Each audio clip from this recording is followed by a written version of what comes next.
right. Wow, look at this.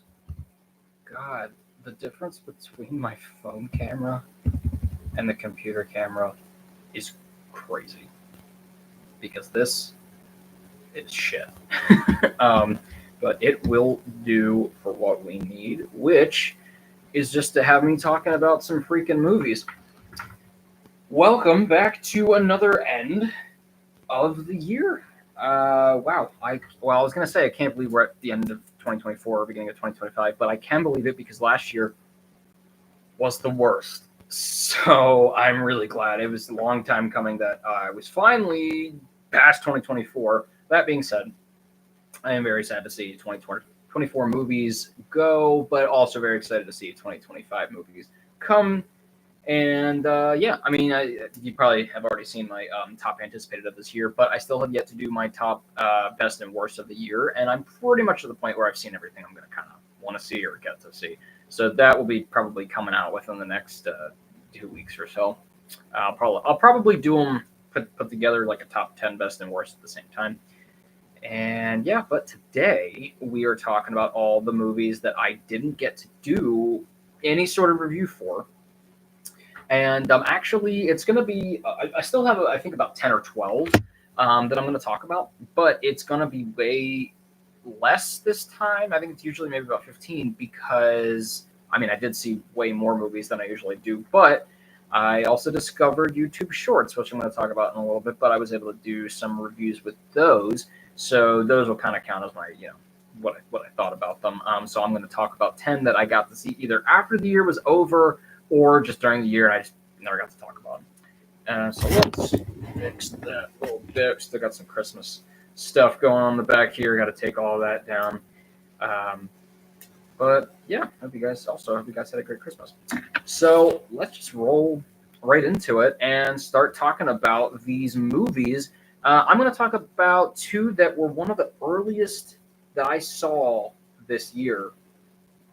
So early that I'm having a tiny hard time remembering some of them, but I remember the general gist. So we're going to talk about. Firstly, I'm going to talk about what is it called?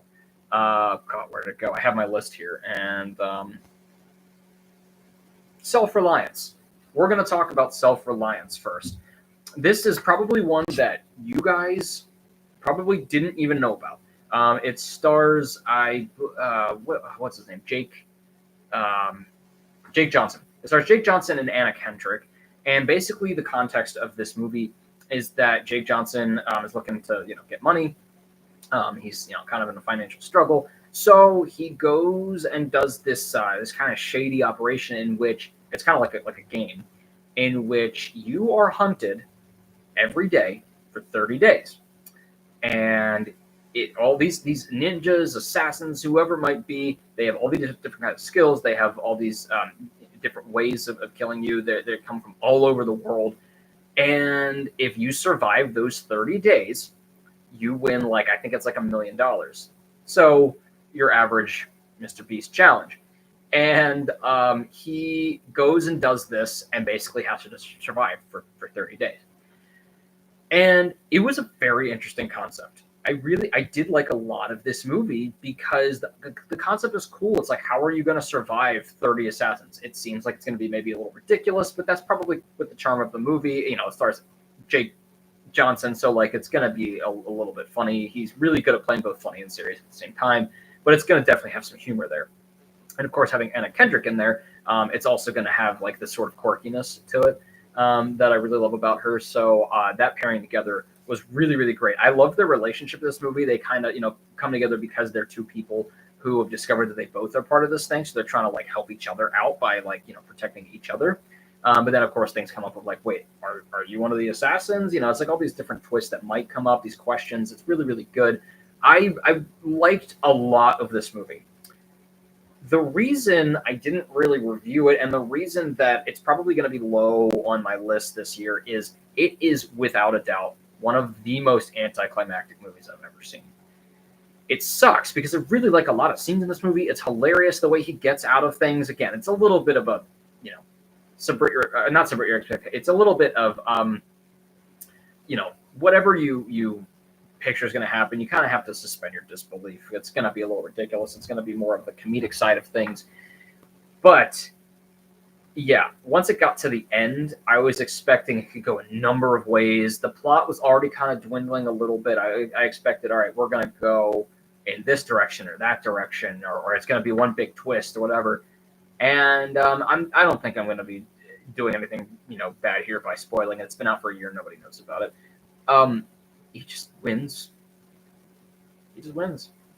He goes on this big chase where he has to get away from one last big guy, and then he goes into this dark room where he signed on the dotted line to do this in the first place. And then they turn the lights on, and everyone's like, "Yay, you did it!" And it's like, "Oh, cool, good for you," And then he goes back, and I think he makes up with or confronts this past ex that he had been talking about the whole movie, and that's kind of it.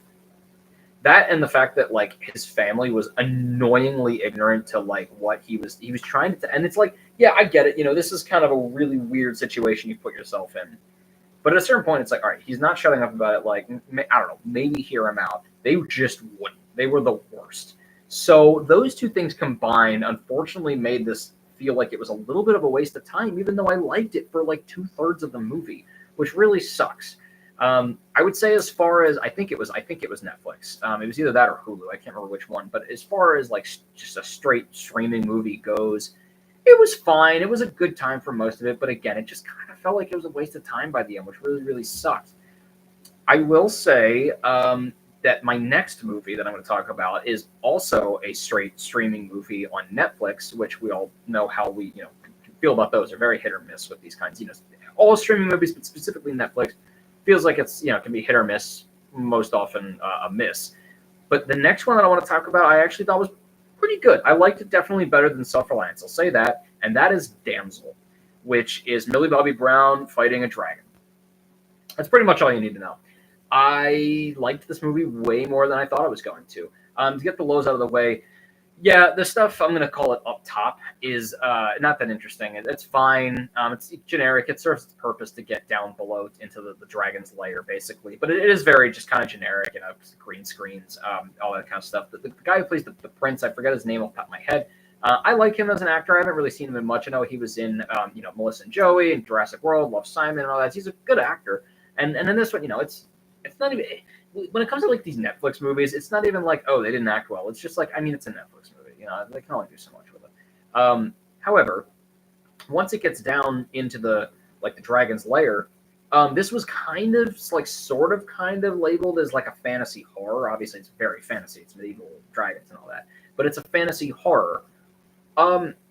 It's not a true horror or anything like that, but I will say it did sort of live up to that. I do like dark fantasy, and I do like when you have a little bit of a horror element with the fantasy. I think Mike Flanagan sort of did that with oh God, what was that movie called? It was it was my least favorite of the Flanagans, but I still really liked it. I'll have to come up with the title for it, but it's the one where the kid comes back to life, and it has a very fantasy feel to it for being a horror movie.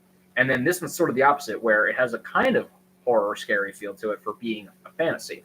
And I think that was a pretty cool. And I never expected the dragon to talk, and I thought that would actually kind of ruin the scariness of it. But I will say, if you're going to have a dragon talk, the dragon's voice was pretty creepy. It was pretty good. I didn't mind it. It was this kind of gravelly female voice, and that is the last thing I would have expected that they would have picked. But it was actually really good, and I thought the effects were pretty cool. I really liked. It was, I don't know. I love fantasy where you're just kind of exploring a place, and you are kind of oh, hi, hello there. Sorry, I just saw that comment. But I love when you are just exploring a place and you get to see all these cool new fantasy creatures and images and colors and everything. I thought that was really, really cool. No, I did not play the new Indiana Jones video game. You know what? I'm so bad at playing video. I'm so behind on video games. I'm really bad at playing them. I don't even have the right consoles. However, I do love Indiana Jones. So at a certain point, I'm going to want to get more into video games when I have some time, and that is definitely one that I will be playing. And actually, the name of your profile as well. The Spider-Man games. I want to play those so bad. I just haven't gotten the time to. But I will also definitely check out the Indiana Jones video game as well. But yeah, so I really liked a lot of the exploration that they did. It was honestly pretty relaxing for some time when it's just her kind of going around this cave. But I thought that the location was cool, the production design was cool, the effects I thought were pretty decent, and I thought the story was pretty cool. From what I remember, it has some cool twists and it has like a lot of lore. Not a lot of lore, like I'm not talking like Lord of the Rings, but like it has some lore. Has some cool rules and everything, and just the way that she was able to like outsmart the dragon, I thought was pretty cool. It was a pleasant surprise considering it was a Netflix movie. I was going into it being like, this is gonna be really dumb. It was actually pretty cool, and of course, Millie Bobby Brown, she's awesome, so she does a really great job at most of the stuff that she's in. One thing about this movie is I know a lot of people, as far as I remember, were talking about like, aren't we done with these movies where it's like, oh, the female lead is the big badass hero, and it's like, what are you talking about? You're talking about like 50% of the population, and of course, like it's like when the Marvels came out, it's like yeah, you're talking about like 50% of the population. At a certain point, you're gonna have a woman be the lead, and they're gonna do some badass stuff. And if it's like talking about like, I'm tired of the ones where they start out as dainty, and it's like, oh, I didn't realize you could be badass, and you just kind of want, okay, we know they're badass. We're going to do the stuff like Furiosa, things like that. I get that. For this one, I think it worked because it is medieval. The princess turns into warrior. So I think it worked for this one. But yeah, overall, I thought Damsel was actually, for a Netflix movie, I thought it was pretty good. Let's see. Can I say I really? Oh, thank you. Thank you. That was one of my higher viewed videos because it's very controversial. But I really like King of the Crystal Skull. I think it gets too much hate, but I'm really glad that you liked it. It is a lot of fun.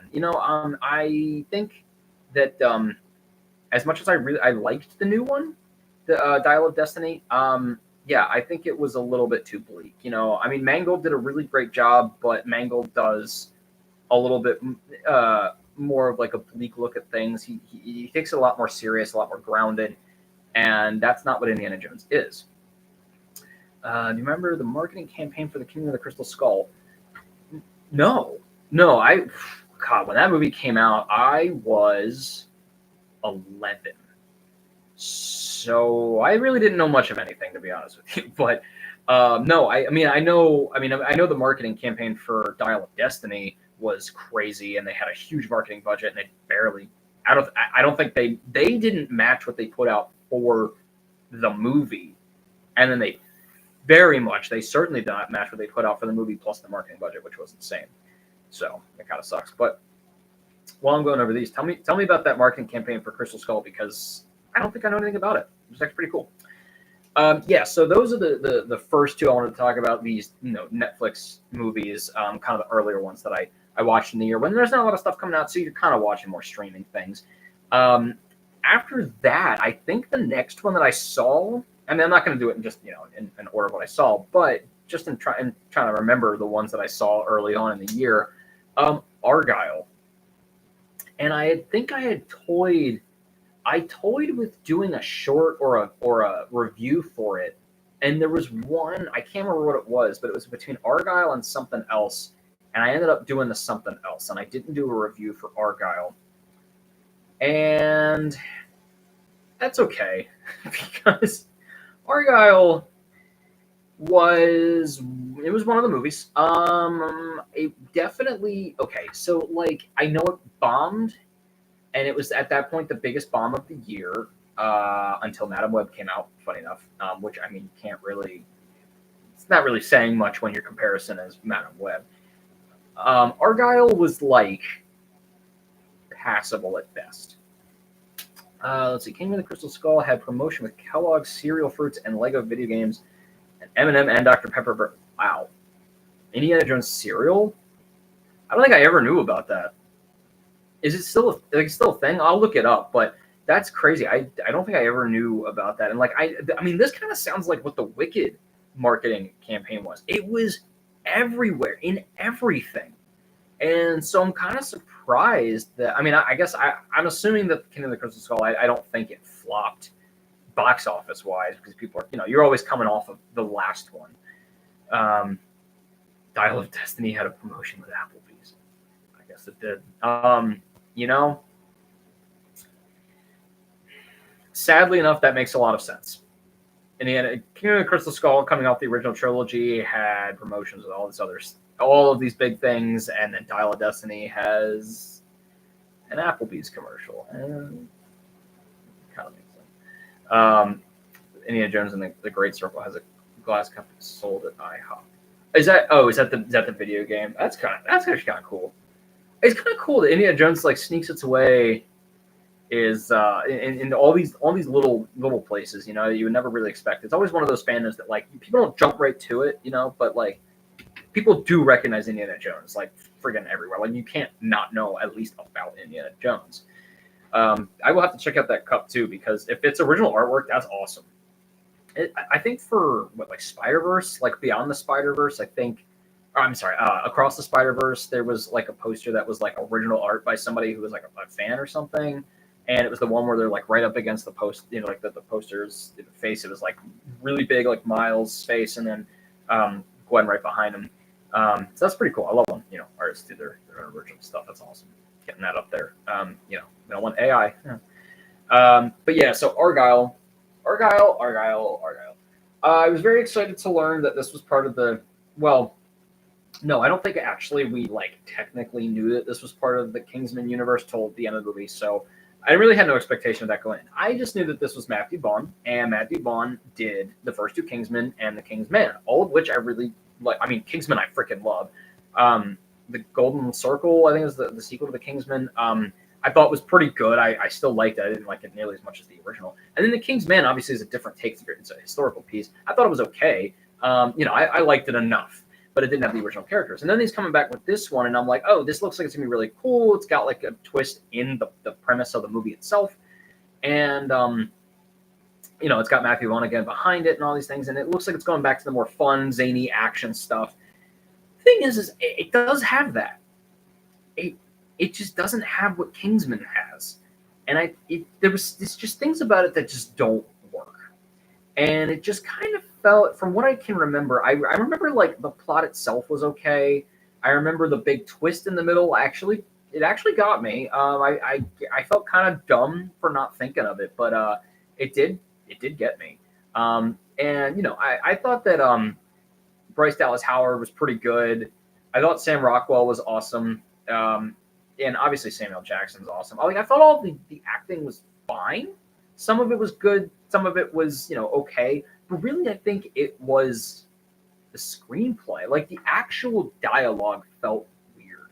And there were moments in the movie that felt weird. It just felt like everything just was slightly off.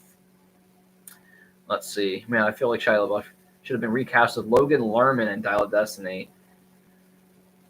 I can see that. Was killed off screen in a news report. Yeah. I mean, the thing is like, Spielberg wasn't even directing it. So, like, why, they couldn't have Shia LaBeouf come back? I don't know. Shia LaBeouf's a weird dude. So maybe it was just a general scheduling conflict. Maybe they just didn't want him. I don't know. But yeah, it was the fact they couldn't even have like a flashback or something. That was pretty rough, considering he was a main character of the fourth one, So that did really suck. But honestly, I could see Logan Lerman because he's kind of got this like older look about him now, even though he's like late 30s, early 40s. Harrison Ford was pissed off about the comments Shia said towards Kingdom of the Crystal Skull. That's fair. I mean, to me, whatever Harrison Ford says, that's what we got to go by. He's Harrison Ford. I don't know what to say. But yeah, no. So that does kind of suck because I do like Shia LaBeouf in movies. He's a weird guy, but I like him in movies. And like in that one, he was a pretty normal guy. Like, he did a good job. I liked the character of Mutt. So it really sucks that they couldn't bring him in. He would have added probably a little bit more levity to the movie. In Ford we trust. Hell yeah. Oh man. I hope he's good in Captain America. I mean, it's Harrison Ford, so like he will be, but like I hope the movie's good around him. If that makes sense. Yeah. So for Argyle, yeah, I just it was just something off about it. You know, it was good premise, it was good ideas in there. I liked a lot of where it went. I did think it went on a little too long. There was a lot of you know a lot of action sequences, especially towards the end, that just kind of packed them on. And that's the other thing too, is like the action sequences. They were good, they were inventive, and like it's a very fine line. Kingsman does a lot of action sequences which are like, this is ridiculous, but I'm into it. The whole ice skating on the oil, it just didn't work for me. I like the idea, but again, it was just a lot of these things that just felt not completely right, like for the movie. So I like the attempt. I don't think that they should do another. I don't think they should do another. I know that they were aiming for this to be the next big thing, and obviously they connected to the Kingsman universe, but I'm good. I'm good. If Matthew Vaughn wants to like try a new thing, I'm all for it. You know, he's one of those directors that like he's got such a cool style that like I would rather he does Argyle and it had some cool stuff. It didn't completely work. Fine, go do something else. I'll watch it. I'll watch, do something different. It's not always going to work, but I'll always be there to see what you do next because I like his style. Marion and Leia broke up. Yeah, I guess they did. What is Disney doing, man? What is? No one breaks up with Harrison Ford. Come on. Hey, at least they didn't kill him this time. They almost did. They tried. They tried, and they didn't. But yeah. So Argyle, it can stay where it is. We're good. Okay, so moving on to I'm gonna go with another one that is kind of in this same feel that I had with Argyle. A little bit to a lesser degree. I liked this one a lot more. Sorry, I can't talk. That is the Ministry of Ungentlemanly Warfare. This is another one that I was like really excited to see. My family and I were going to watch it. That's that, and If, and a couple other ones were ones that I didn't review because I was waiting to see it with my family, and they couldn't get to the theater. So we were like, all right, we'll just wait till it comes out, and then I'll talk about it at the end of the year.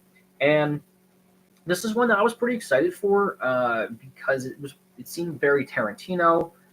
Like Inglourious Basterds. I know that comparison's been made multiple times, and it felt like it's got this big cast. It's going to be this cool espionage kind of thing. And normally with like espionage stuff, like I'm pretty sure Tinker Tailor Soldier Spy is like Cold War or something like that. I think with stuff like that, I'm usually very confused very quickly. But when you get like a Tarantino look or style to it, it's like, all right, as long as you get the characters down, like this is going to be a fun time. It's not going to be super complex. And that's pretty much what we got with it. The problem is, and I've seen a lot of other reviewers say the same thing, it is like 50% not what we're there for. There's like two subplots. There's the Ministry of Ungentlemen's, and then there's the other half of it. Sorry, I'm looking at the comments over here too about the Indiana Jones. They're making educated wishes. Yes, I love that Deadpool reference. They are making educated wishes with every single one of them. They really are. They really are. Han's death in Force Awakens. I don't think I said anything. I think I just hung, like my mouth was hung open. I just sat there. I was like, it did not just do that. And obviously at this point in movies, it doesn't really shock me as much anymore because we've just been. But that was one of the first times doing these reboots that they killed off a major person. I did like the train prologue. The CGI, like the de-aging CGI, was it was okay. It worked fine, but it was definitely, you could see it was. But the action scene itself, that was awesome. Great prologue to the movie. And like that, the most memorable part for me was that whip crack. That was hearing that in the theater was like, because this was the only movie of the Indiana Jones franchise that I had seen in the theater. I saw Raiders a bit ago, but like this was the only new one that I got to see in the theaters because Kingdom of the Crystal Skull, I actually never saw it in theaters. So hearing that whip crack was awesome. But what wasn't super awesome in Ungentlemanly Warfare was that 50% of this movie is what we're there to see, this cool crew. They've got, it's like sort of like your Suicide Squad, I guess. They've got like these really cool tricks and everything. Like the ones like an archer, like an amazing archer. I thought that was cool. They've got all these like little tips and things that they do. But then the other 50% of it is like just the espionage kind of thing between these other two, which, don't get me wrong, it was cool. I liked the characters a lot. I liked their back and forth a lot, their camaraderie and how they work together. I thought that was very, very cool. I just didn't. I was confused. I didn't know what the hell they were doing for half the time. And again, maybe that's just me. I looked at my brother and I was like, "Am I just an idiot?" Or before I finished the sentence, he was like, "Yeah, obviously." I said, I walked into that one, but I think that I just didn't care as much about that. I would have liked that fine if it was like a third of the movie, but it was like half the movie. And in the other half, we didn't get to have a lot of time with these other characters, and it kind of felt like the movie went very fast. And it was one of those movies where I was like, I actually would have liked more. I would have liked more time with these characters. I like Henry Cavill when he's being funny. I like him when he's doing humor.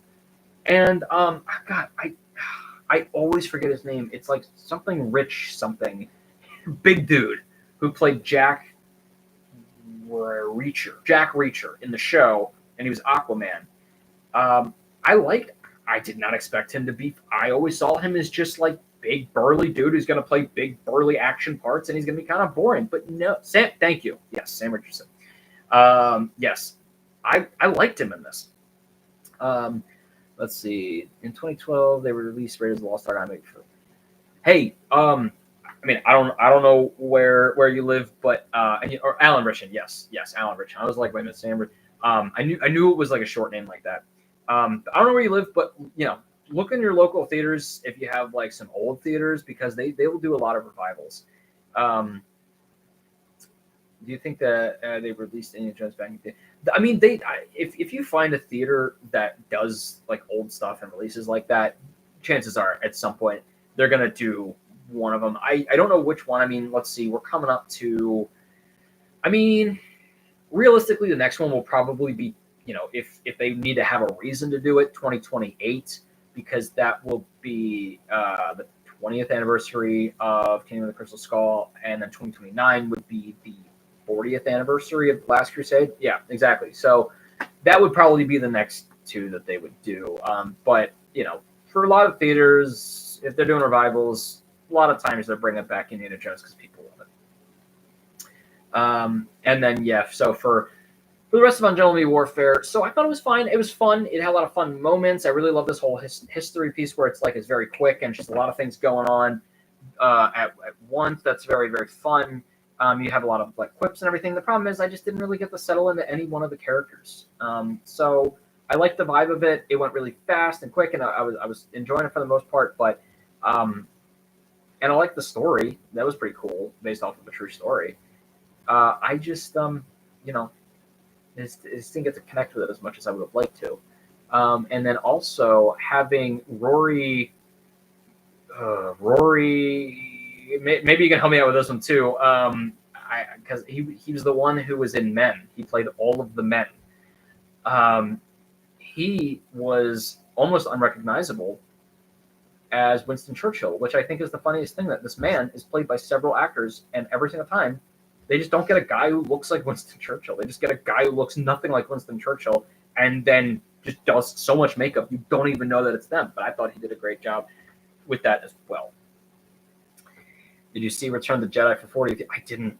I will be honest with you. I mean, I don't think I'm in a minority saying this. Out of those three, and even out of some of the prequels and everything, I don't think Return of the Jedi holds up as well. There's some moments, particularly the patting the stormtrooper on the other shoulder, doing that trick and then running away. There's a lot. There's a lot that I still love about Return of the Jedi, but unfortunately, I did not get to see that in theaters. I know. I think, I don't know if I ever. I mean, I did go to a John Williams concert. That was amazing. And I've been to a couple of those where they did like the music live with it, but I don't know that Indiana Jones is one of them. I'm hoping that at some point they bring that here, because that would be freaking amazing. They were doing the Harry Potters at one point. I went to see, I think it was Order of the Phoenix. But I would love to do Indiana Jones. That would be, anything with John Williams music would be freaking amazing. anything with Alexander Desplat, Justin Hurwitz. If I could see La La Land live, I'm just saying, I could, I could go. My life would be. Why don't you use your device of wisdom and try to talk to them? That was okay. I beg your pardon. It won't be proper. That was a good. That was a very good moment. No, I mean, old Harrison Ford, Han Solo is great. No matter which movie it is, he's just awesome. I forget his Empire. What was it? Laugh It Up, Fuzzball. And what was the other one after that? And the Nerf Herder. Like stuff like that was just hilarious. No, he's great. So that was Ungentlemanly Warfare. I thought it was pretty good. I just would have liked to have been into it, connect to it a little bit more. But as far as entertainment purposes goes, it did its job. I thought it was great.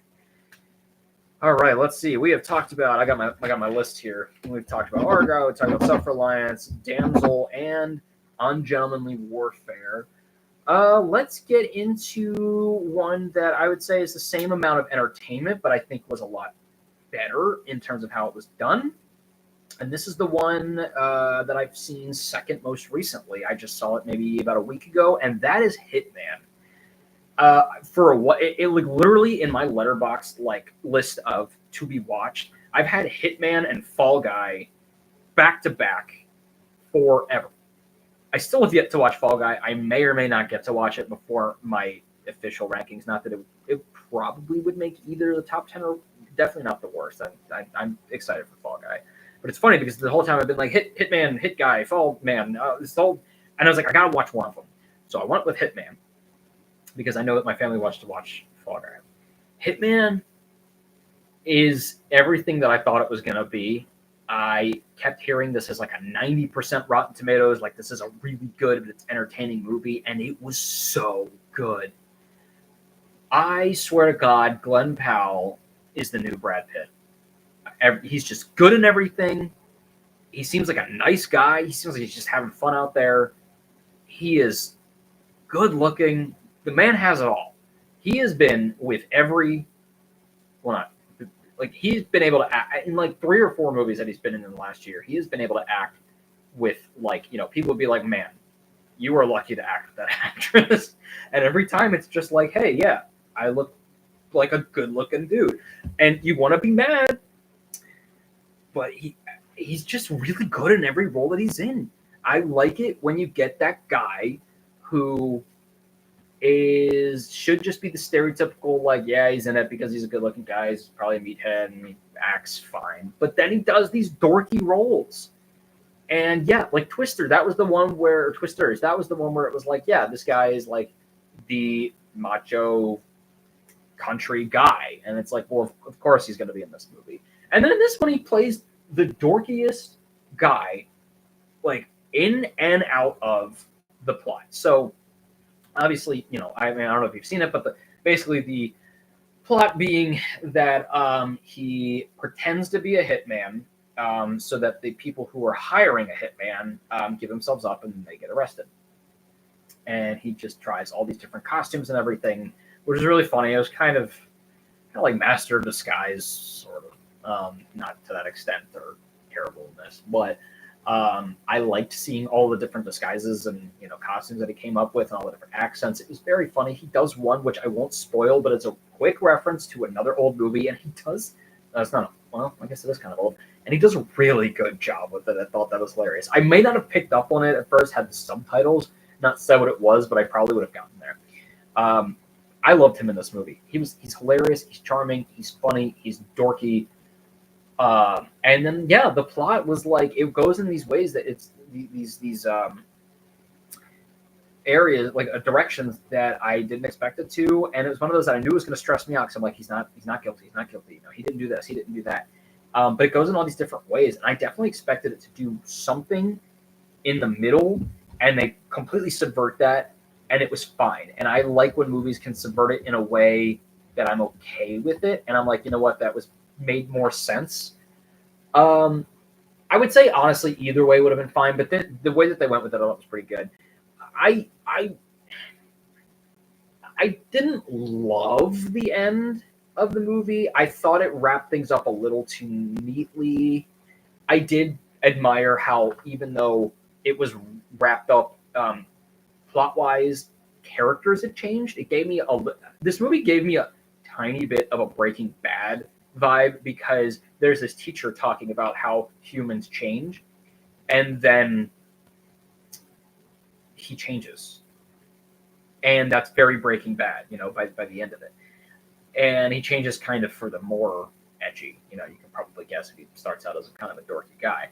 He gets out of his comfort zone, and yeah, there was a lot of scenes in this that were very funny, especially one where he has to sort of reveal everything up to this point's been sort of a lie. He's been playing these characters. That was the funniest scene of the whole movie, because I just loved how he switched on a dime. And in that moment, he actually kind of reminded me of Brad Pitt too, so that was pretty cool. So yeah, this was a great movie. Very entertaining, very funny. Every line of dialogue is great. There was a lot of good conflict without it being like so stressful, because this is the kind of movie that it feels like it could get out of hand very quickly. And it was cool that the one of the characters from The Walking Dead was actually one of the actors from The Walking Dead who played Dwight, and he was kind of perfect for the role that he was in this one as well. But yeah, no, I really, really like this movie. On a second watch, maybe some things will kind of coalesce a little bit more towards the end, but I very much liked it. It is definitely one of the best ones to come out this year in terms of comedies. Let's see. Imagine how great a solo a Star Wars story would be if Harrison Ford played him. I mean, if he was able to, if they did this a while ago, absolutely. I mean, he is the character. I definitely would not have advocated for a de-aging Harrison Ford movie, so I'm glad they didn't do that. I thought Alden Ehrenreich did a pretty good job considering what he was given. He doesn't have the complete look of, he doesn't look it like him. Not really. But he got the character down pretty well. And I actually go back to that. I've only seen it once, but I go back to that one as one that I think got a lot of hate, when I'm honestly more for these, even though it was slightly connected because it was Han Solo, I am honestly more into the Star Wars movies that are more just like exploring new places. I don't really care about the plot anymore, like the Skywalkers. I know we're getting a Rey movie, I think, at some point. I'll go see it, but I'm just kind of cool if we just Mandalorian. I just go around a different, slice of life episodes where you're just helping out these people in this new town, new character designs, new planet designs. I just think that's pretty cool. So I'm down. I was down for that, and I think that's Han Solo. The Solo movie did actually a pretty good job of doing that. Let's see. This is coming from someone who loves that movie, but I can't lie here. Oh, yeah, well, absolutely, yeah. Harrison Ford actually praised. Yeah, I mean, yeah, he did a really good job with this sarcasm, the sass that Han Solo has. One of my thoughts on Blade Runner 2049 and Obi-Wan Kenobi. Oh, yeah. No, right after Mandalorian, Obi-Wan could be my favorite. I am a very recent bandwagoner of Revenge of the Sith, mostly because there seems to be so many people who we've got to come back around to Revenge of the Sith. Maybe not the other two, but Revenge of the Sith for sure. Being a very fun movie, and the whole meme of you got to gather around it when they start fighting. Everyone has to shut up, and the boys got to do the monologue. I thought that's always really fun. So I've kind of gotten onto that train. And Obi-Wan was actually genuinely very good. And I mean, Ewan McGregor always does an amazing job. And to come back and do this character again and really have that emotional core with it, I thought was really, really great. And then finally, that in Rogue One gave us a scary Darth Vader, which is what I've actually wanted. I think Darth Vader, when he's scary, could be an actually good villain. Otherwise, yeah, he's an iconic villain, but I think he's okay. He's a okay villain, but he doesn't impact me as much as other villains until he does that. Yeah, Blade Runner 2049. So I'm gonna have a lot of things. I'm gonna shock you here. I've seen one. I haven't seen the other. I haven't seen 2049 yet. I own 2049. I've been meaning to see it. I've been meaning to watch it with one of my friends, and every week we go, we're gonna watch it, and it's 2 hours and 45 minutes, so we don't watch it. I'm gonna do it this year. We're gonna do it. Blade Runner, I thought was okay. I kind of thought. Can I see? Yeah. Where is it? It's going to go up here. Oh, he fell over. Yep, there it is. 2049. It's like unwrapped. I just never opened it. For 2049. Um, is that? I mean, yeah, the cover itself. I didn't realize. I didn't know if it was artwork or not. But yeah, the cover is awesome. You can get another car and everything. That's pretty cool. I actually have to watch it. It's ridiculous that I haven't seen it. Um, and Blade Runner, I know I'm going to be in the minority. Yeah, I thought it was okay. I thought the story was really generic. I mean, the thing is like, yeah, a lot of those '80s movies, it was way more about the concept. I call it artwork. Oh yeah, definitely. Yeah, it's I mean, it's still a work of art, you know.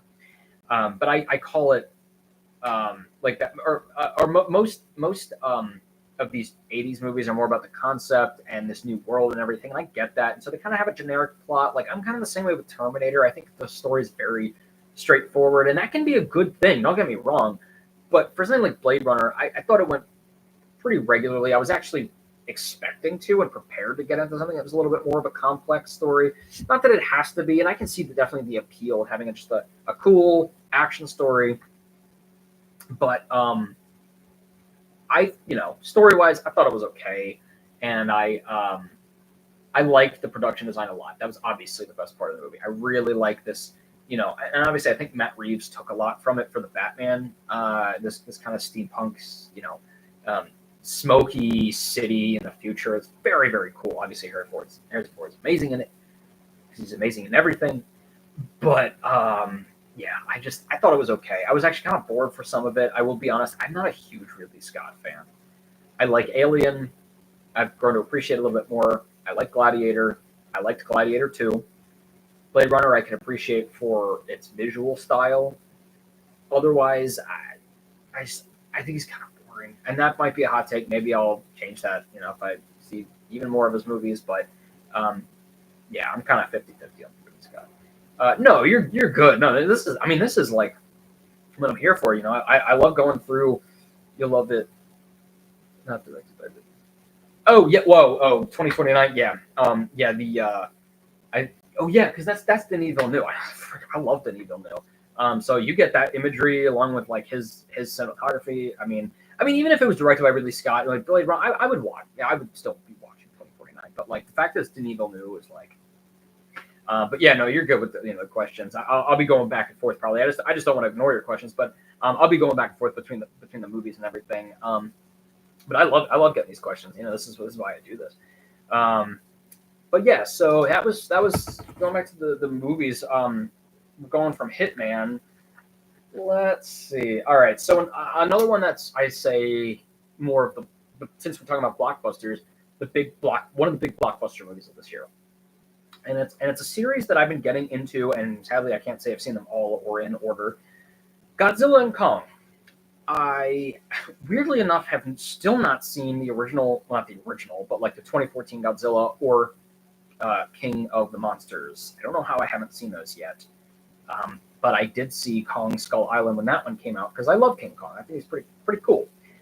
Weirdly enough, between the giant like nuclear energy breathing lizard and the big monkey, I kind of like the big monkey better. I don't know, just pretty cool. I like both of them though, and I did see Kong Skull Island, and then no, not last year, God, almost 4 years ago by this point, I think, is when Godzilla versus Kong came out, and I was like, hell yeah, I'm there for that one. It was one of the ones that was like it was coming on streaming because we were in COVID and everything, so I was like, it's free because I have Max. Like, this feels really weird that I can watch this movie that just came out today for free, kind of, but I'm gonna do it. And I thought where that movie needed to hit, it hit. I didn't care if there was a story or not. I wanted to see these two giant. Are both of them kaiju's? It was just Godzilla kaiju. I don't know. Anyway, I wanted to see them battle out. That's all I cared about, and we got that. I loved the movie, and I think that the plot aside from that, all the other characters, I thought they were they were pretty good. It worked just well enough to get to where we needed to be, and that was the two of them battling it out in the city. Freaking awesome. This one was quite literally 50% and 50%. I loved 50% of this movie, and I did not like 50% of this movie. Peter Jackson's King Kong was my favorite satisfied. You know what? And that's one I still need to see. That has been on my list for so long, and I want to see it because I know it's, you know, a little bit more of a classic take. Because this one obviously is like, Kong is like 1,000 times bigger. Because it's like, okay, he is taller than some of these skyscrapers in these, versus in that one he's still like just a big monkey that can climb on the skyscraper. So I definitely want to see that for like the classic purposes, for sure. But for this one, so I'll talk about what I liked first. I really did like. Yes, she was in the last one, Godzilla versus Kong. I thought she was going to be in this one, but she's doing other stuff, and it makes sense. But they did bring back some of the characters, which I'll talk about in a second when I talk about the human side of things. I really liked a lot of what we did with all the monsters in this one. Again, just discovering more of the world of Hollow Earth was really cool. The effects for Hollow Earth are really cool, and like the, you know, everything kind of goes up and around and everything. It's just really cool. You know, you get to see all these new creatures. I don't know much about all of the Godzilla, Kong, monster, all of that stuff. I've never been good with knowing that stuff. It's cool to discover a lot of these, and I thought the Scar King was freaking awesome. Like this, you know, it's one of those things where, you know, I feel like at a certain point I'd be like, yeah, all right, they're all just the same. There's these big monsters and everything, but if you present them the right way, I'm gonna love them. That Scar King was awesome as hell. I don't care. Like he's scary. These long freaking arms, and like, I don't know what it is about big monkeys, but they scare me. You know, like they're overwhelming. Like in the Jungle Book, the live action one, even though it was Christopher Walken's voice, which should automatically make it not scary, it was daunting. They made it so it was scary. And this one, the Scar King, was scary as hell. And I really liked that. Just, I don't know, like the conflicts that they put in with just the monsters, because half of this movie is just monsters having, you know, no word conversations, and you get everything that they're feeling and thinking. And I think that they had way better story and way better scenes and conversations and interactions than any of the humans did in this movie. But before I get to that, I will say that I thought the visuals were great. I liked a lot of what they did with this. You know, it's another one. It's not like it completely advanced a lot of things. You know, Godzilla versus Kong sort of advanced stuff. They had like an understanding. This one was interesting to see what's Godzilla doing, what the lizard doing, and then what Kong's doing a lot more exploration in this one. Godzilla's sort of in the background, kind of prepping, doing his own thing. But it was kind of cool to see. You know, like. I was like, okay, so they're just going to let Godzilla sleep in the Coliseum. And then I was like, well, what else are they going to do? They can't control him. As long as they're letting him be, he's not going to mess with anybody. That's all they can do. So I thought that was a pretty interesting idea. And yeah, I love all the fights. It's really cool. They kind of had the thing where, you know, like Godzilla and Kong fight again. And it's like, what are you doing? You just did this. But I get it. You know, it's like they had an understanding, but they're not like completely on. So I thought it was kind of cool this time that like, Kong's like, no, I'm not trying to fight. And Godzilla starts fighting them, and then, you know, I think I don't remember which one. I think Godzilla does I forget what it's called, but the move where, you know, flip them over. It's not an RKO, but something like that. I thought all that was really great. The other side of this movie I thought was not good. I mean, I try to be lenient on, like, you know, all right, the script was okay. Like Argyle, the script was okay. The dialogue was weird, but I liked some of the acting. I did not think almost anything in the script was good. There was info dumping after info dumping. The lines were weird. None of the human interactions felt like they were authentic. Almost none. Some of them were okay. There was a couple of good moments because Dan Stevens is amazing and he can pull anything out of anything. There were a couple good moments. But overall, I thought the dialogue was horrible. And it just it was just like from minute one. I get it's supposed to be a quick movie, but from minute one, it felt like all they had to do, or all they could do, was just info dump and give large amounts of exploration, exposition. None of it really worked for me. I didn't care about any of the human interactions, unfortunately. I kind of cared in the last one. I didn't really care in this one. I would have been fine if it had literally just been Godzilla and Kong and all of them talking and having stuff, not talking, but, interacting and having conversations and everything like that for the whole movie. I would have been totally fine with that. So it was a very 50-50 movie for me. A lot of it I loved, a lot of it I thought was not good at all. Sadly, I just didn't think the screenwriting was there. Let me catch up on some of these here. Favorite Harry Potter film? Yours is The Goblet of Fire. You could probably, you might tell it. It's probably why you were asking if you can tell that's what that is. I know it's kind of grainy. My favorite, I go back and forth. Okay, like I always say Prisoner of Azkaban. I always give a lot of caveats. Thing is the one that's I think closest to me is Sorcerer's Stone. But the problem is I think as a whole movie, I like Prisoner of Azkaban more than Sorcerer's Stone. Nothing will top the first 45 minutes to maybe an hour of Sorcerer's Stone. But it does, it gets a little bit long, gets a little bit bulky. Christopher Columbus did an amazing job adapting these movies, the books to the movies, but he just put every single thing in, so it gets a little bit long. Prisoner of Azkaban is like perfectly timed. It's smoother. The cinematography is better. So as a whole movie, Prisoner of Azkaban, if we're talking the first 45 minutes, nothing will top Sorcerer's Stone. But Goblet of Fire, I do love. And actually, it's been a minute since I've seen these movies, and I want to go back because that one is so much fun. Resonate with the audience like the original? No. The thing is, it's not going to resonate like the originals, because if we were talking like a smaller franchise, probably, maybe. Harry Potter was one of the biggest franchises ever. It was a phenomenon for a long time. And recent news aside, recent developments with, everything with J.K. Rowling aside, I think that it's not going to resonate. People will still watch it. People will still like it. People will still appreciate that they're able to do, all of the material. I just don't think it's not gonna match that first time, maybe for newer, like people growing up with it. If they grow up with this one, of course, it probably will. And then they'll go back and watch the old ones, which is really weird to say, the old ones, and be like, oh, what's this? This is new and different. I don't really like this as much as they did it in this one. But for people who grow up with it, I don't think so. Obviously, I can't speak for everybody, but for me, it probably won't. I'm intrigued to see what they do. But the other thing is definitely it's probably not going to resonate because a lot of people, unfortunately, or fortunately, maybe probably aren't going to watch it.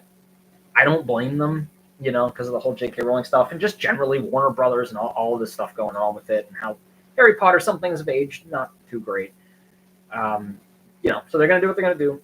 But yeah, I don't think it'll resonate as much, but maybe for some newer people, Shin Godzilla. I need to see that one. Did you see Godzilla -1? I thought that was phenomenal. Obviously, these are the American Godzilla and Kong and all of that kind of thing. And it's going to be very mainstream. I thought Godzilla -1 was fantastic. Yeah, it was awesome. And I wish I could have seen it when they had the black and white one come out. Maybe I can. You know what? I'll probably get on Blu-ray, and they probably have, like Logan. They have the black and white version with it. I knew those were the hair. Yeah, I didn't want to ask because you might say no. Yeah, no. These are the hair. And then I got Fantastic Beasts right next to it. I know it's in alphabetical order, but like it's got to go with the Harry Potters. The class literally grew up with the young audience. Yeah. I mean, it was, for kids and adults alike. It was. I mean, these. Not to get on a Harry Potter tangent, but these movies are very well done. It's not like you just grew up with it as a kid and you're like, these are good, and then you go back to it, you're like, yeah, they have some problems, like really big problems. They're not as good as I remember, but they're, but I still love them because I loved them as a kid. Adults, I look back at it now and I'm like, even without the nostalgia or whatever, these are just really well-made movies before they started churning out cash grab franchises and turning these young adult and children's books into like all these movies. They gave them so much attention. They are actually well done movies. You know what? It's funny because Goblet of Fire is the first one I remember seeing in full. I watched Chamber of Secrets, apparently. I don't even remember that, watching that in theaters. And I do remember watching a little bit of Prisoner of Azkaban in theaters. But Goblet of Fire is the one I remember going to the theater, watching it, coming back from the theater. Freaking amazing. Yeah. I think when I was 8. I was 8 when it came out, so like I barely remember before that. So that's crazy that you can remember it from at 5. Um, and it's cool that your brother's Chamber of Secrets. I appreciate it more now, as an adult, of like it's still one of the older, the first ones. It's still happy and everything. For me, that is actually my second least favorite. Well, I mean, all of them are my favorite, but like in terms of ranking them, that's my second from the bottom. Just because again, it's still kind of clunky, but it doesn't have the allure as much of the first one, and like being introduced to everything. It doesn't have as much of that magic, but obviously it's still there. Um, and I still love it. I was just never a big Chamber of Secrets fan, like of the plot in general. There was just something about it I just didn't love, but like, I still like a lot about it. But yeah, continue asking Harry Potter questions because it's been a minute since I've actually talked about Harry Potter, which is crazy because if you knew me growing up, I never shut up about it. Get second. Love, especially since yeah, oh yeah, I love Chris Columbus. He does an amazing job in directing all this stuff, and he definitely has that childlike wonder, in his movies. He puts that touch on it really really well. All right, we talked about Godzilla and Kong. Let's see. I'm going to briefly go over these two because I'm not really going to talk about them that much, making a big sort of pivot. I'm not going to talk about them that much right now because I'm going to talk about them in another video, which are Conclave and The Substance, because I'm going to talk about them in my Oscars stuff when that comes, because surely they're probably going to be nominated. And I want to talk about a couple of these nominated movies. A lot of them I haven't actually really seen, or I didn't expect to be nominated. I didn't really know about them as much. Seems the main 4 that I hadn't seen or just saw that I still want to talk about are Conclave, The Substance, I Need to See the Brutalist, and Emilia Perez. Those seem to be the big ones because I've already seen and talked about Anora. And Conclave I just watched, and Substance I just watched, and wow, just let's talk about Substance first, really quick. Just a brief overview. Crazy movie. I knew it was body horror. I didn't know it was gonna be like that. Substance was crazy. Cinematography is wacky. It's over the top, and it works. I loved the story. I loved the metaphor. I thought it did it very well. When it comes to me, this, metaphors, I need them to be tight. I need them to come around full circle, and it pretty much did. If I had anything I didn't completely love, it was the final act. I get it now after talking with more people. I thought it was going to kind of go in a different direction, but I liked it. I liked it a lot. I thought it was very crazy and weird, but effective and out there, and it was different. It was different, and I loved the production design, the cinematography. Everything was just different. But again, I'll go into more depth in another video, as will I with Conclave, which I just saw, God, like 2 days ago, 3 days ago, I think.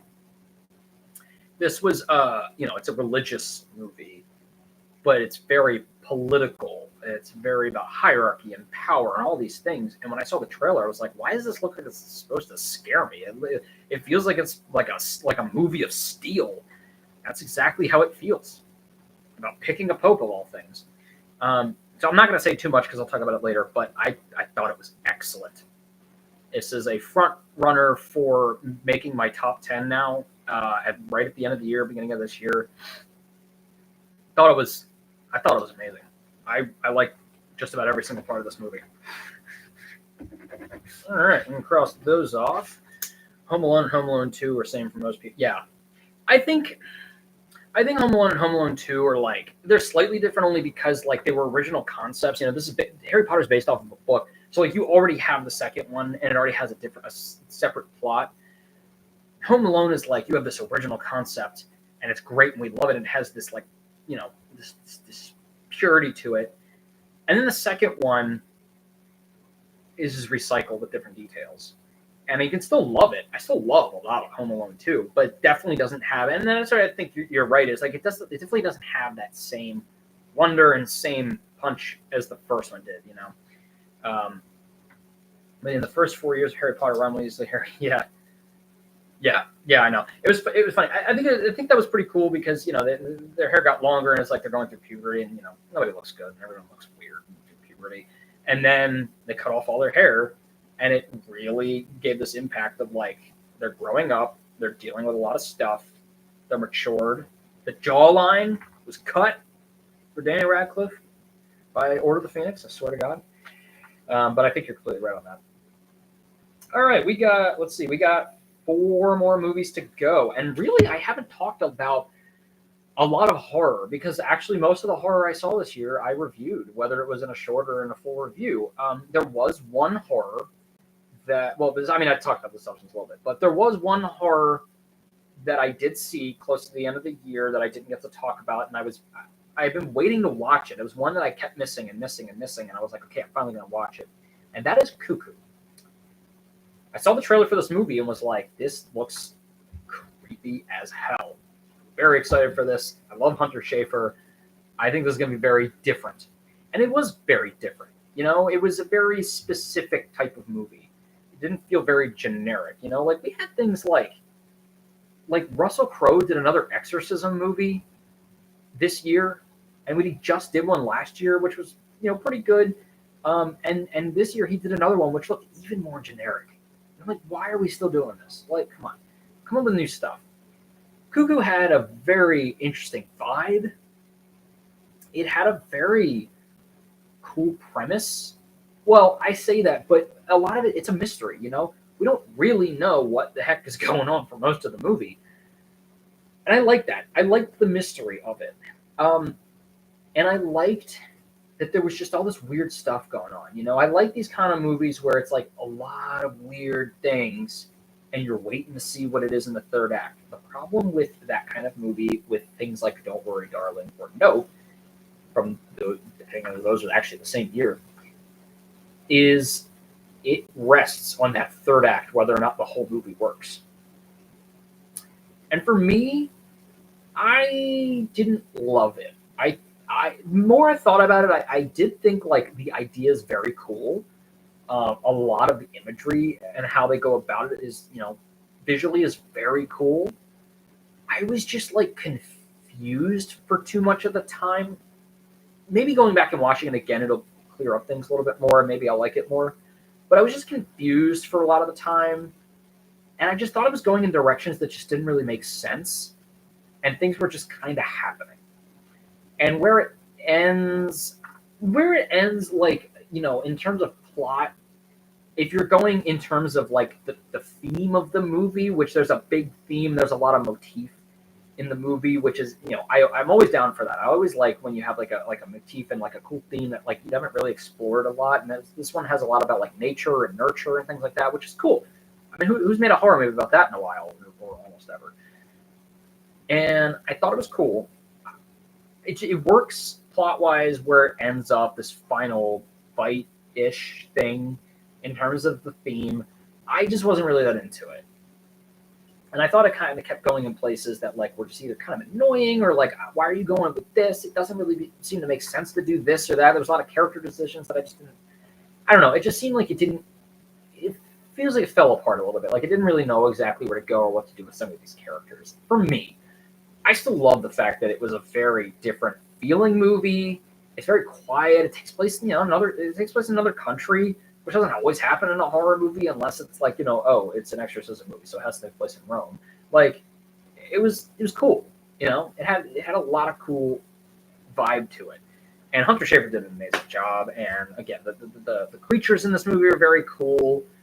It just didn't quite come together for me. But, so it was kind of disappointing, I'm not going to lie. But I think that, I don't know who directed it, but I want them to do more stuff. I'm always going to come back to, I'd rather you do something different and it didn't completely work than do something that's the same over and over and over again. I would rather see something different, have it different, because even if it didn't completely work, I had a cool experience, and I had new feelings watching this movie. It was cool. Did you like Half Blood Prince? Wouldn't it be awesome if each movie was directed by a different director? That would be. And it's funny. I had always thought, what if the whole series was directed by each of the four directors that we got? I would want to know how each movie would look if each of those directors did all of them. And the thing about Half Blood Prince is, and I feel free to at some point. I have reviews on each of the Harry Potter movies. It was very early in the channel, so they're not as polished as I would like them to be. I also had a lot to talk about with them. But Half Blood Prince is, in technical terms, my least favorite, actually, even though I do love that movie. I watch it every winter because it is a gorgeous movie, especially for winter purposes. It has a very winter feel because it's very muted, subdued in places. It's very sad. I love that movie for it. It's just not really a Harry Potter movie. I mean, it is, but it feels, I always say like 4 or 5, and especially 7 and 8 get dark. Half Blood Prince is like sad. It's very melancholy, which is not what I see Harry Potter as being. And I love a lot of what that movie did. I didn't really love the vibe in relation to what I thought it should be for a Harry Potter movie. Cinematography it's on point, man. I love the cinematography of that movie. It might be, I mean, next to Prisoner of Azkaban, those two best cinematography of the entire series. Story-wise, they did a pretty good job adapting, but I think they added some things in that they could have left room for like another memory or something. Feel bad for Hermione because that when she went to run, I noticed her, even though I thought the movie was trying to save her. Oh yeah, no, I am not a Hermione shipper. I want to get this right out of the way right now. They are brother and sister. But yeah, I did like the whole. I mean, obviously this book has all the emotion of like the teen angst and everything. It has all of the that kind of like all the puberty stuff and all of like the crushing and on who and crushing on who and like all that emotion. That's very poignant for people when they're growing up. So that was great, and I think they did that in a really good way. It just seems like the whole movie was really sad for no reason. All right, so we talked about Cuckoo. All right, so I'm gonna save this one for last. So I got 2 others before it. The next 2 that I had seen, or the other 2 that I had seen that were like after the fact that they had come out, and I was like trying to prep for like how many can I see before the end of the year. One of them, both of them I thought were very, very good. I think one of them I watched while I had COVID, so I just watched tons of these movies. I think Cuckoo is one of them, Hitman probably, and Wicked Little Letters is one that I kept saying, like, am I going to get to watch this movie? Am I going to get to watch this movie? There's so many others that people are talking about. I should probably watch those first. And I was like, you know what? This is one that it came out in like April, and I was like, there's so many random movies that are coming out that like there's no one big one that I want to review, so I got to kind of pick amongst these. But this is one that I was like, you know what? I like the concept.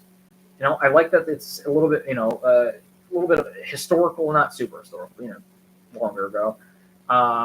It's British. It seems very fun and quirky, and I'm really down for that. And I'm not gonna lie, the title was a big part of it. I liked the title, Wicked Little Letters, and sad to say that there are 2 movies this year that came out that at least I know of that have Wicked in the title, and this couldn't even be the best one. Kind of sucks for that movie. So, Wicked Little Letters, I thought was great. It's another one that's a very straightforward movie. There's not a lot of super big nuance to it or stuff that it's like, I didn't see that. No, that's not true. There's one big twist. Which I feel like I should have seen it coming, and I just didn't. And I feel duped and stupid, but whatever. And the other thing is like both Jessie Buckley and Olivia Colman, I've always just felt annoyed by them. I don't know what it is, but they're 2 actresses who every time they're in a movie, I'm like, oh, okay, here we go. And then every time they're so good, specifically Olivia Colman. and she plays such an irritating effing character in this movie, but she does it so well. And Jessie Buckley, I really liked. I mean, realistically, I've only ever really seen her, and I'm thinking of ending things. I just didn't really like that movie a lot. Oh no, I saw her in that, so she was good in that too. She was really good in this. She has a lot more of a personality. She feels very fleshed out, and it's a very British movie. I like a lot of the British stuff. I don't really watch a lot of British TV or anything, but I like British stuff in terms of like other movies that aren't just like Harry Potter and stuff like that. I liked a lot of that in here because it's clashing that British posh and all like the uppity people and Britain, and they have to act a certain way, especially in that decade. And just bringing in letters that they could have been written today to somebody. Yeah, you're going to be upset, and it's definitely still like harassment. But like back then, it's like, how dare you say such a thing? And I think that was really funny. I thought that was a really good time. All of just the creative insults they could come up with, for these letters, and then the mystery about who's writing the letters, and people getting framed for it. And then obviously, you also have this. Subplot with this police, not police chief, just a police officer, I guess. And they keep calling her the woman police officer, and she has to, kind of prove herself again for this. And so that whole plot was actually really good too. And I really liked her. I actually, funny enough, had just seen her in a Red Mirror episode, maybe a couple weeks before that. So it's funny, I actually noticed her or recognized her from something. She did a great job too. So it's one of those it's kind of like Ministry of Ungentle Warfare. It might be a little forgettable by the end of the year, but it's a great movie that if you're like years from now, you're like, oh wait, you know what? I forgot about that movie. I'm going to watch that one again. It's a good time. It was fun. I liked the concept. It was it was a riot, because how can you not have a riot with all these uppity, polished people being like, oh my god, you said that word? It's just hilarious. And so it was a good time. The other one that I watched recently, crossing that one off, and I actually watched this one with my family. We were deciding between Hitman, before I had seen it, Fall Guy, Saturday Night, and this movie. And this is another one that I think kind of went under the radar. There's a lot of streaming or under the radar movies that I was like, you know what, I really held on to this, and I still want to watch it. I didn't forget about it. And that was Fly Me to the Moon. I thought that this was a very fun concept. Originally, I thought it was like, we're going to fake the moon landing. That's just what we're going to do. That's kind of not completely the plot. That is absolutely part of it, but there's more to it and why they're doing it.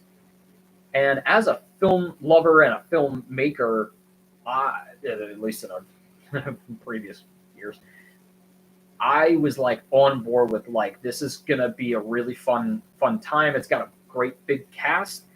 I absolutely adore the 60s space race historical fun kind of movies like that. I absolutely love Hidden Figures.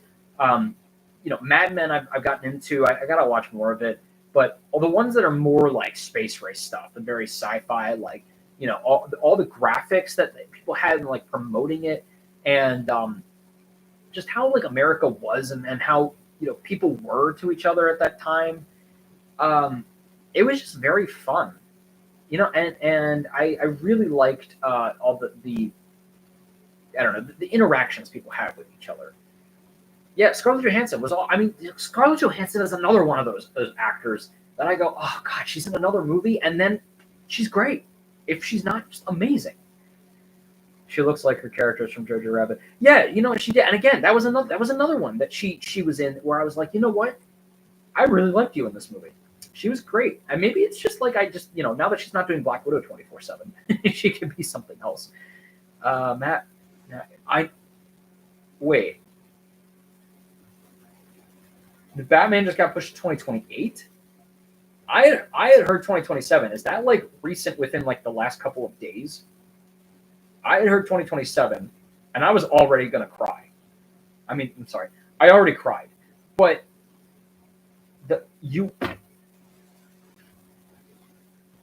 are you kidding me? Wait. Hold on.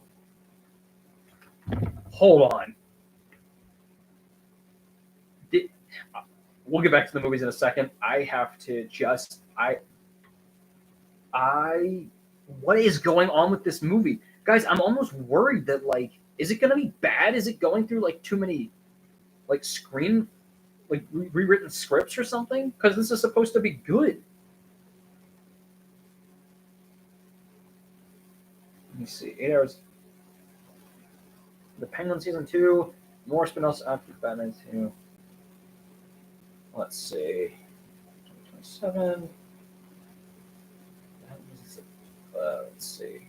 News. Let's just go to news.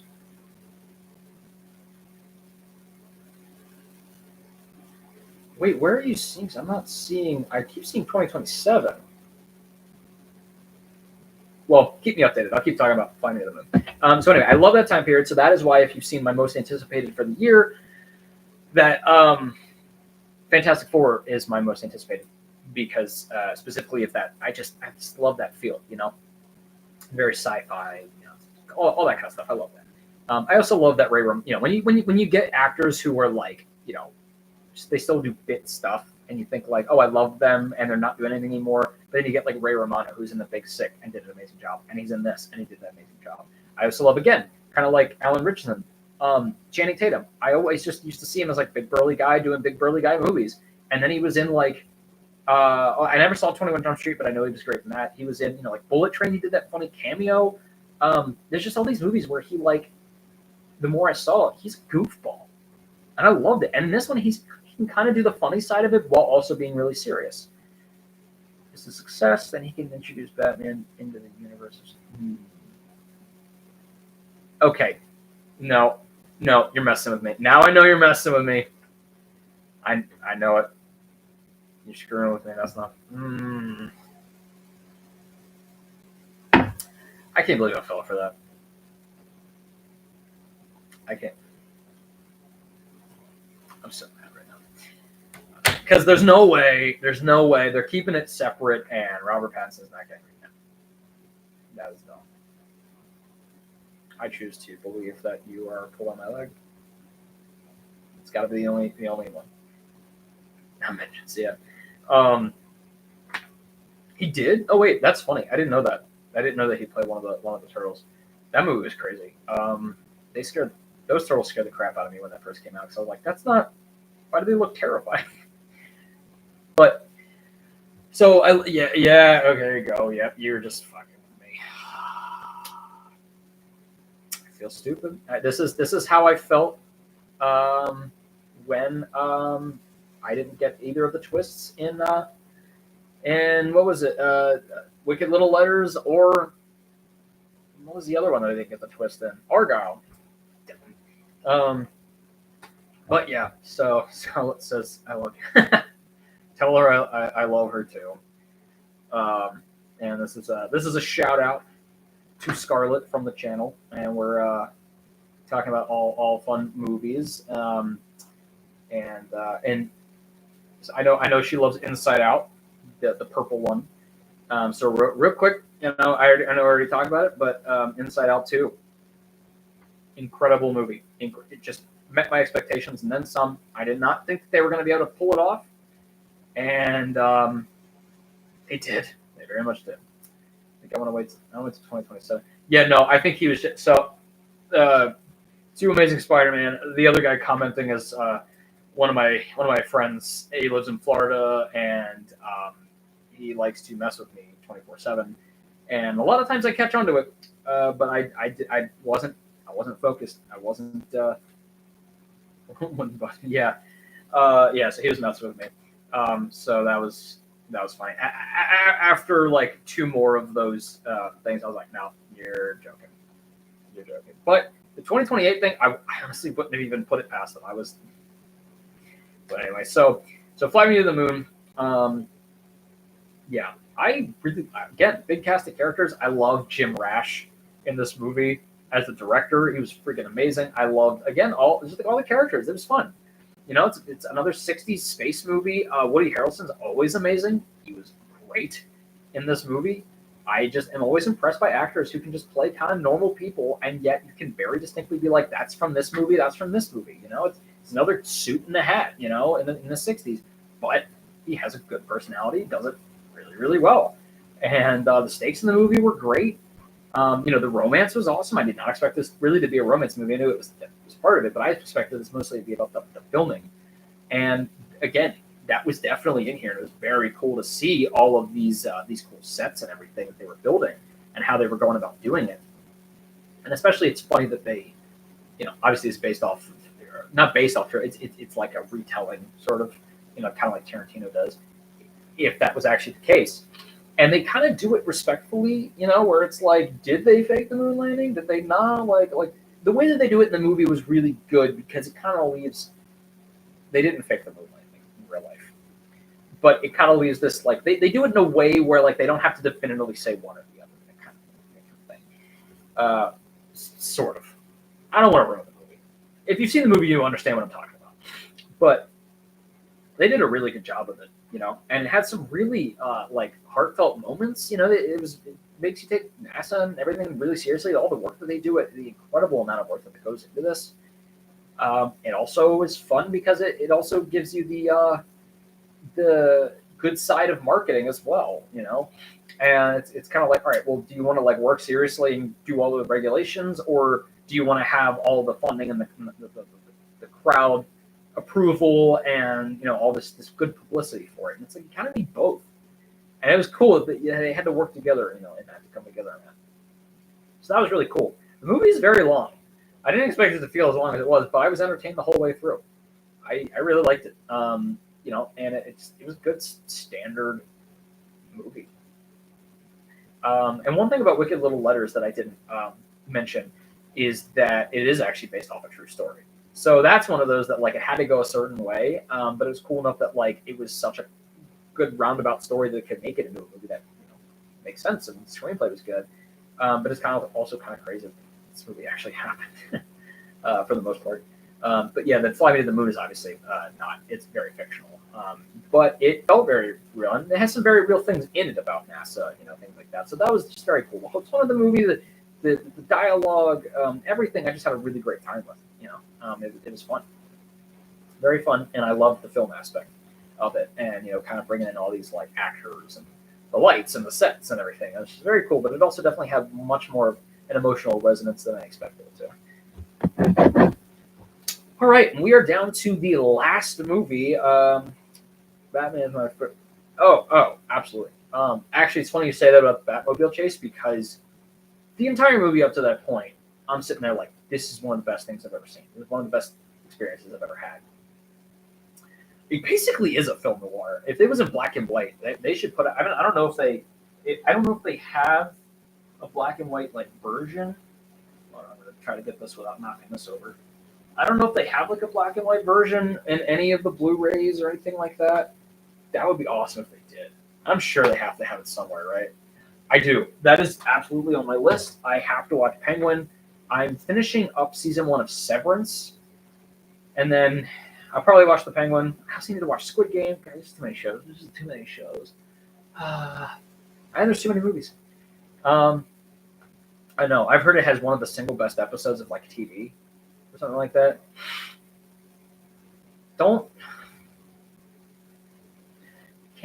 Jerry, you can't say these things. Good Lord. But it's funny you talk about the Batmobile, because the whole time I'm thinking this is one of the best experiences I've ever had in the movie theater. And during the chase scene, it's an hour and a half into the movie. At the exact same time, something happened. It was one of the sound effects, and we both turned to each other instinctively. We just knew this was the best. We were like, we cannot get better than this movie. It is freaking amazing. We were both just like, this is, and at the same time too. Yeah, he is hilarious. He is. He's one of the funniest guys I know. But last movie I want to talk about, the most recent movie I saw, and one of the best movies I've seen of this past year, is The Wild Robot. I did not want to get out of this without talking about The Wild Robot in my top 10s or end of the years, because I knew this was going to be a really good one. I've only heard good things. Kind of crazy to me that the Golden Globes, again, not that we're taking award shows too seriously, but at the Golden Globes, you had The Wild Robot and Inside Out 2 and neither of them won. I need to see this Flow movie to understand that logic. But Wild Robot is a gorgeous movie. I am just like DreamWorks puts out really good movies. You know, I hate Illumination. I love DreamWorks. DreamWorks puts out really good movies. They put out The Wild Robot, which is an astounding movie. Like, I couldn't believe just the animation was different. And it's funny, when I first saw the trailer, the animation looked at first glance like the less refined animation, you know, like kind of like what was that movie, Leap, that I saw a while ago, that kind of thing. It just didn't look good. And then I was like, wait, okay. So like when they stopped some of the motion, I'm like, wait, okay, now I understand what the animation is supposed to be and it's supposed to look like. And it was absolutely gorgeous. There were moments in this movie, the robots just going around exploring this place, and it was just the way that they were able to animate regular scenes with regular backgrounds, and they made regular places just look so much cooler with just a little bit of a different take, you know, leaves falling, something. And another thing that I really liked, I really wish I could have done a full review on this movie, but I just didn't have time. One thing that I really liked about the movie too is, well, there's several things, but one was, especially towards the beginning, I liked that it just felt like they had thought of every frame of this movie, not just the production design, but in terms of making the forest feel authentic and feel real and lived in, and that there is always, no matter what animal you're talking to, there's always another 3 or 4 of them around interacting in different ways to each other, bothering each other, whatever it is, just constantly. They did a really good job of that, until at least that they're not, and that's a more emotional impact for that. Let's see. Deadpool. I'll talk about Deadpool and Wolverine after this. That movie isn't any change. If I say that Lamar is better, yes, I would be happy if you said that Lamar is better than Baker. Thank you. And Shrek 5 is coming, and I've also heard that, what was it, Shrek 5 and something else. What was one of the other ones that's they're having a sequel come out, and they're both coming out like next year. I think it was something 5 or 6. And I'm dead to me. Oh God. I mean, I still like Baker Mayfield as a person. Oh yes, Toy Story 5, which I don't think we need. Well, hold on. I'm going to talk about that too in a second. I'm just finishing the Wild Robot. So visually beautiful, one of the most beautiful anime movies I've ever seen.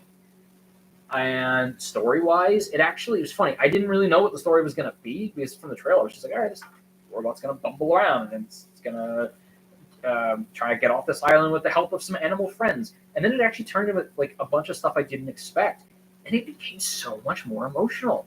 I was like choking up at this movie, and it goes in a direction. So the first 45 minutes of the movie is like, I loved it so much. It goes in a direction in the middle of the movie that if I had like one low, like a nitpick low, it felt like the middle of the movie, the pacing was a little bit weird. There's like one scene that felt like it was kind of thrown in, and we don't get to see the rest of it, and then we get to hear about the rest of it later, but it just felt kind of jarring. It felt like that, like structure wise, it was a little bit discordant. What's the word I'm looking for? Disjunct. You know what I'm talking about. And that was really it. That was really the only thing I had a problem with this movie, because other than that, it definitely had more of a plot than I was expecting it to have. I thought it was, honestly, weirdly enough, I had the same thoughts about In a Violent Nature as I think I had about this movie, where I thought they were going to be a little bit more indie, a little bit quieter, less of a straight up plot. Disjointed, thank you. God. What would I do without here? And they both have more of a plot, especially more so this one. They both have more of a plot than I was expecting, and I'm not going to say I was like slightly disappointed by that, because both the movies were great.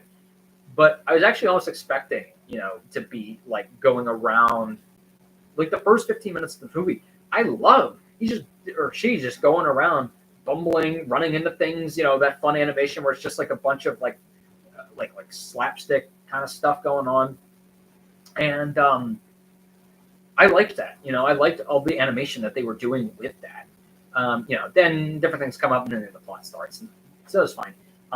And then the last couple of scenes were really beautiful too. I mean, the emotion that they came out of it, the lessons they were learning from it, how they were doing it. I mean, the whole thing was just amazing. Like visually, story wise, emotion, animation. It gets people. There are some people who just won't give it a chance. Oh no, it's a kids movie. No, you can do things in animation that are so much more emotional than you can do in any other movie, any other medium, not medium, but any other type of like live action movie. You can just do certain things and it's just a little moment, but it's so impactful. And it's just because the rules of animation allow you to do certain things that you just wouldn't be able to do otherwise. So absolutely go see The Wild Robot, or rent it or whatever you need to do. It's so good. I loved so many of the characters in this movie. There was kind of like a Nick Wilde from Zootopia character played by Pedro Pascal, but they just did a really good job fleshing out all of the animals, and for being what I thought was going to be another generic animal movie, like we had like Migration, came out like last year, and I was like, these are just like different animals doing dumb jokes, and that's all they are. This one was different. I loved that about this movie. Oh, thanks, man. And anyone that says animation, hasn't seen South. Well, yeah. I mean, you have adult animation for sure, but even like the ones that are like, they're for kids movies. Some of them, they still apply to adults, But I think at this point, people know that. They know Pixar is for adults so a lot of times too, as much as it is for kids.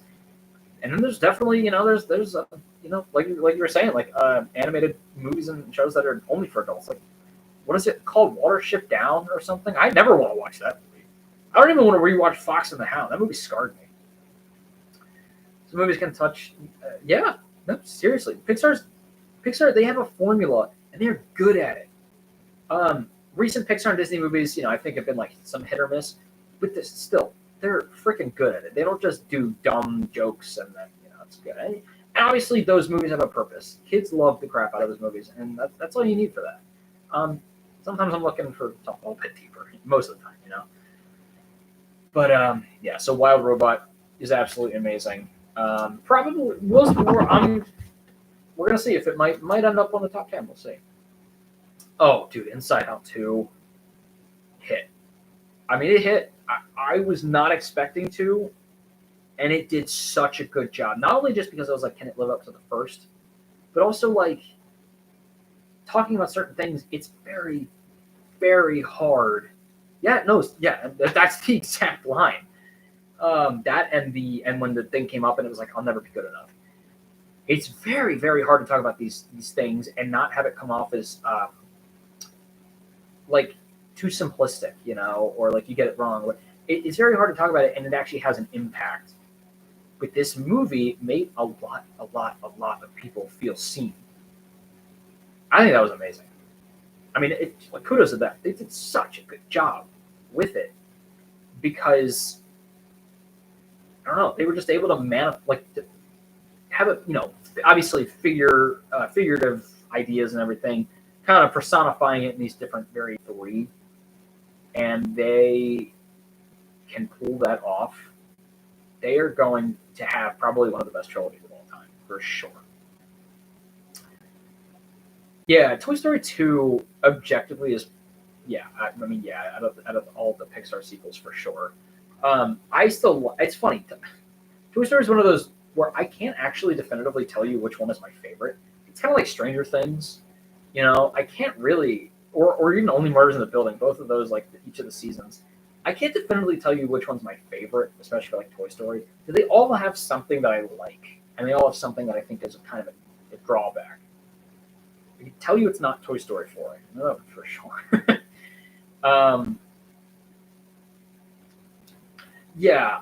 Okay, actually, I still haven't seen Cars 3. That is on my list, but I've heard it's absolutely. I mean, I don't think anything will get worse than Cars 2. It's a sequel for a Pixar movie.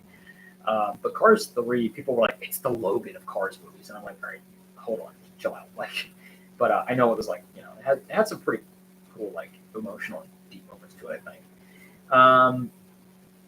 But yeah, so let's see. You wanted me to talk about. Now you wanted me to talk about Deadpool, Wolverine, and Toy Story. Oh yeah, so Toy Story 5. Let me go to that real quick. Um, I was talking with a friend a couple years ago after Toy Story 4 came out, and I don't know which one of us came up with it or if we came up with it together. But we were like, if they do a Toy Story 5, there is only, and I mean only, one idea that they can go with that would make sense and thematically give it a purpose to have give it a reason to have a fifth one. And I was like, all right, movie 3, wraps up Andy. Movie 4 wraps up Buzz and Woody as characters and friends. And I guess more so like Woody's journey as well. You're doing 5. It's like, what else do you have to do? Well, we were like, thematically, you can have a thematic wrap up going back to why did we do this in the first place? Because kids love playing with toys, and it's all about imagination and childhood and all that. Well, me and a friend were talking, we were like, well, what haven't they done yet? And what is very relevant right now? Kids are playing with iPads. Kids are playing with technology more than toys. And I think we were like, not only would it be a good reason to have a fifth movie, and it would wrap things up and bring a nice end to Pixar, a nice end to 5 movies, great movies, but it would actually be really relevant, and it might actually have a good impact, and like, oh, we should bring back toys, and obviously they'd be able to sell toys and all that, whatever. And then the first image for this movie frickin' came out, and it is a kid playing with an iPad under the cover with a bunch of toys watching it. And my friend and I were like, I texted my friend, I was like, literally, we should have told him. That was our idea. He was like, where's our check? I was like, I mean, I'm glad, like, I'm really relieved that this is what they're doing, which means it was a great, it's actually a good direction to go in. But I was like, damn, maybe I should have wrote him a letter or something. It was probably already in production by then, or in scripts writing process by that point, or at least coming up with the idea. I was like, damn, that kind of sucks. So I'm glad they're going with that though, because I think that like it would wrap up things really, really well, give it a purpose to have it, not just be a cash grab, and it might actually have a good impact. Get kids playing with toys again. Not that they're not, but they're playing with a lot of iPads. My niece and nephew, they have these iPads, and they're wonderful. The iPads are great.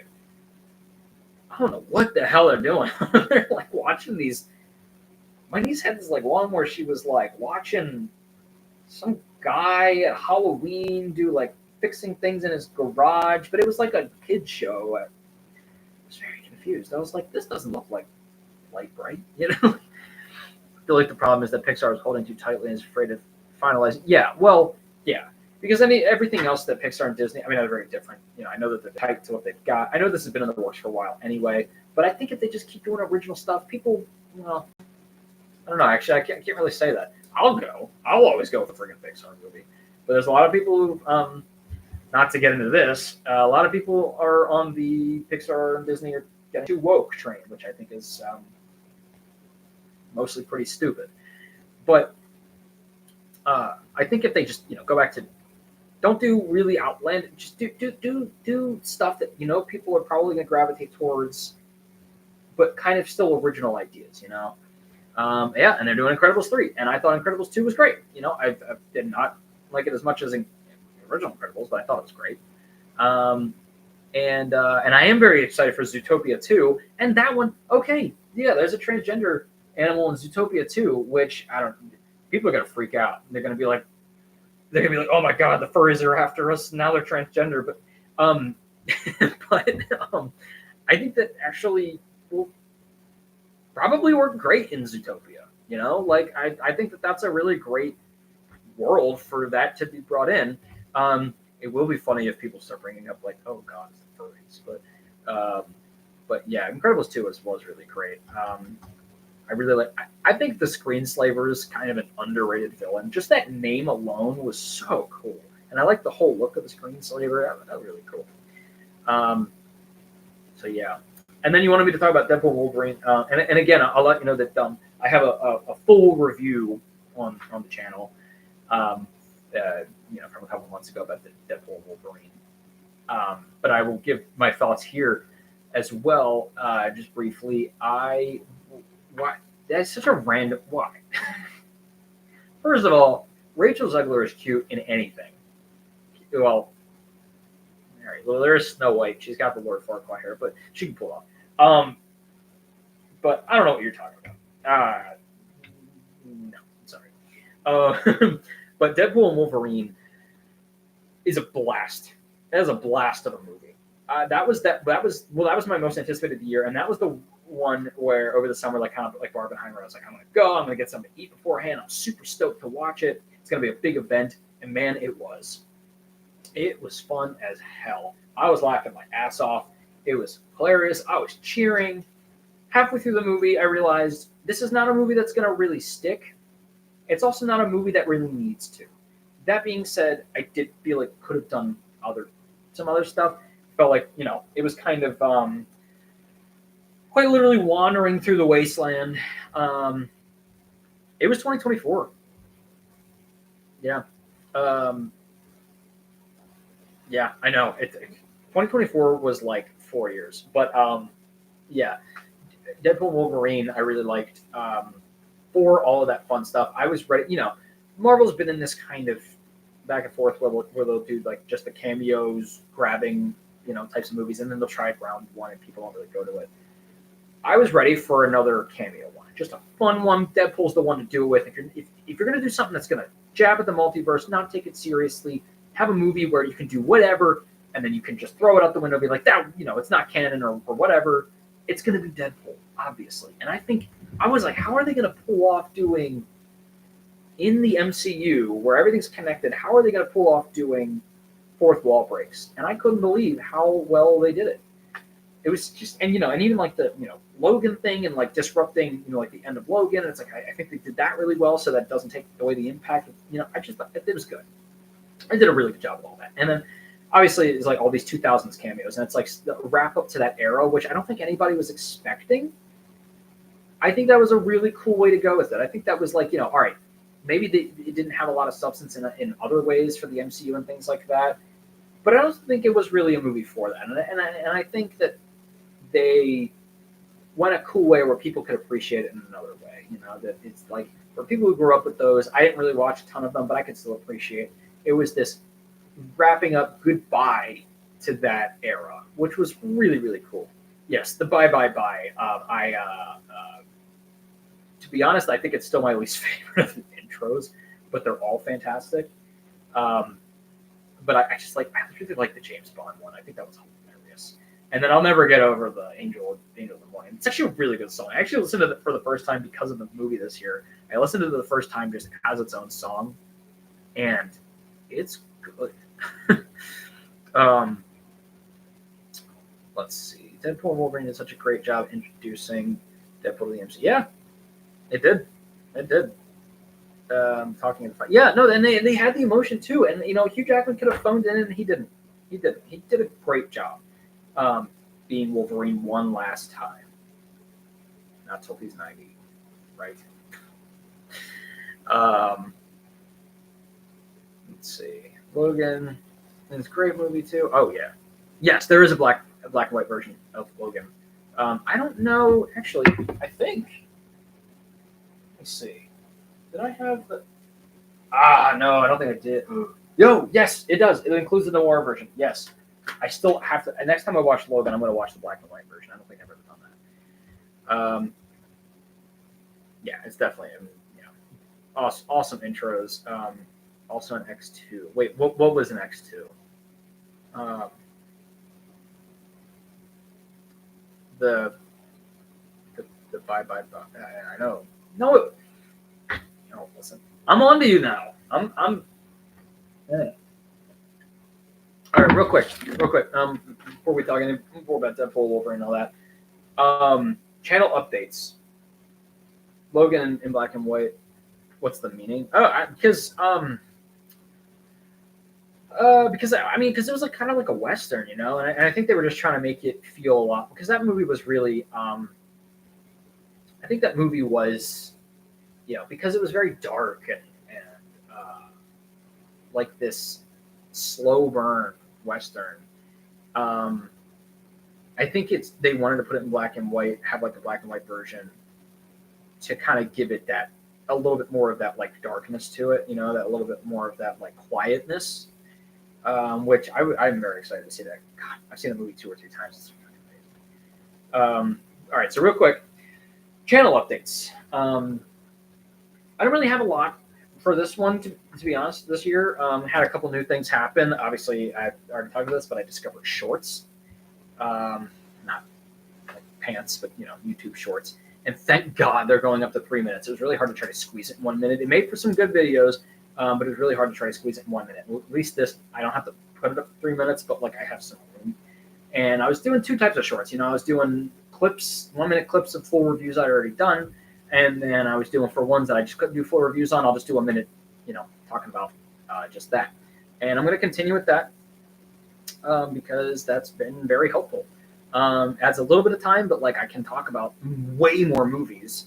Or, you know, if I'm like, all right, I want to talk about a different movie, but there was this one that is coming out and I really want to talk about it, at least I can give it a little bit of time and then I can talk about this other movie from the past that I've been wanting to talk about, which is my other thing is that I'm going to try to focus this year, getting back on track. I discovered shirts. Up to this point, I've only been wearing pants. But I'm going to try to get them back on track with not reviewing like only movies that came out, like new movies that came out this year, because there's just too many, you know. And I started this channel wanting to talk about new movies and a lot of old movies I've seen. I mean, off the top of my head, I can think of like 50 at least over my lifetime that I've seen that I want to talk about, that I want to, you know, geek out about. And I just never have time because I'm always focused on the new movies that are coming out. But I want to focus on some of those. Like, you know, last year I did Amelie, I did The Princess Bride. I had a really good time doing those. So I'm going to try to focus on some more of them. I've got a couple big things this year that I want to do that I'm really, I really want to do them. And I think I've done the schedule. I think unless, you know, obviously there's always movies that pop up we didn't know about, but I think I can do this and this and this, and I'll have time to do these other ones. I want to do a video comparing which is better, The Office or Parks and Rec. For Halloween in the Middle, I think I'm going to do, now that I've almost seen all of them, I have like 2 more to go and like 2 to rewatch because it's been a while. I want to do my ranking of all the Tim Burton movies because we're getting Wednesday out this year. And then another thing that, you know, like, because I want to get back to, or it'd be fun at some point, you know, if I can make this a bigger thing, have multiple segments that I can really commit to have like movies we forgot about or movies from our childhood and stuff like that. That being said, this year, I prepped last year for I was going to do it and didn't get time to. It's so dumb. I want to start talking about the High School Musical movies because I love them. I love those movies. And I think I'm going to do a thing where I go through the whole movie. I'm not going to like watch the whole movie live or, you know, in the fair use time constraint, but I think I'm going to definitely go through the whole movie, do little tidbits, not just an overall review. I think that'd be really fun. Bet on It was like that was my jam. That fun fact, when I was a kid and I got my first iPod Shuffle, wow, that was a long time ago. Bet on It, TikTok, and Dynamite were the first 3 songs on there. Yeah, I don't, you know what? I actually don't. I don't have the movies. My parents do. I should get those. Well, I mean, I guess they're on Disney Plus, but you know, I want them. Me too. That was a fun one to see in theaters. It was cool to see that transition from like small screen to like now, you know, first shot you got like, you know, shallow focus. Oh, they have a budget now. So that was pretty cool. But yeah, so I'm gonna get back to like doing some older movie stuff too, and movies, you know, that I've seen from the past and everything.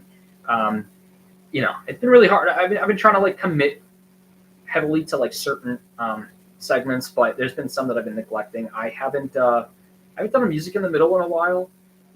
I've really only ever done one think piece, and I haven't done a in defensive in a while, but I think there's like two that I've been going back and forth. Like I want to do these at some point. Um, One of them requires that I actually finish the show. I just never finished The Walking Dead, which I guess is not a great promotion for In Defense of. But I have a lot I want to defend about that show because it's gotten a lot of hate recently. But I do like it. I also want to see The Last of Us.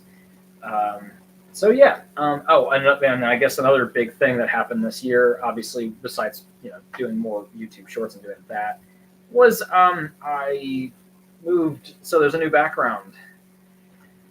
Maybe don't get too used to it because there's a chance I might be moving again. That's how my life's going. We'll see. I'm not sure yet. Yeah. So that's. I mean, honestly, and then I said this last year. I said this the year before. I swear to God, this year I'm gonna update the logo. I want a new logo. I'm gonna update the brand a little bit. It's little things like that. I'm working with my brother on it. I mentioned to him last year, so he's got some ideas going. We're gonna work on that. I'm gonna get it done. But I'm also self-publishing a book this year, and I guess maybe moving. So it's gonna be crazy. I thought 2024 was over, but nah. Sneaking into 2025.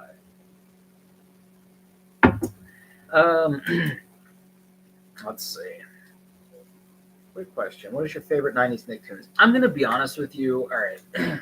I know I'm on that cusp of being a 90s baby, and I will definitely take the name, that honor of being called a 90s baby. In terms of shows, I was not a 90s baby. I was too. So, sadly, I didn't really watch any of the Nicktoons. When I grew up with Nickelodeon, the oldest was like Ned's Declassified, which and Drake and Josh was started in 2003. I watched maybe 2 episodes of the Amanda Bynes show, and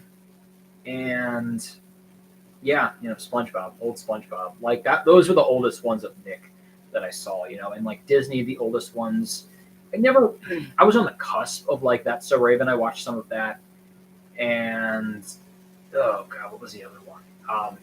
Phil of the Future. Those are probably the 2 oldest. I loved Phil of the Future.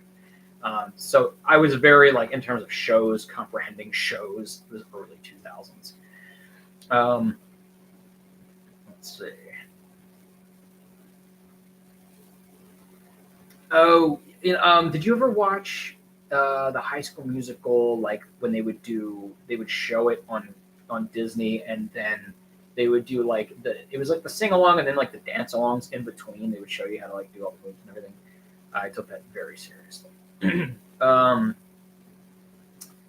Single lady called the song. Yeah.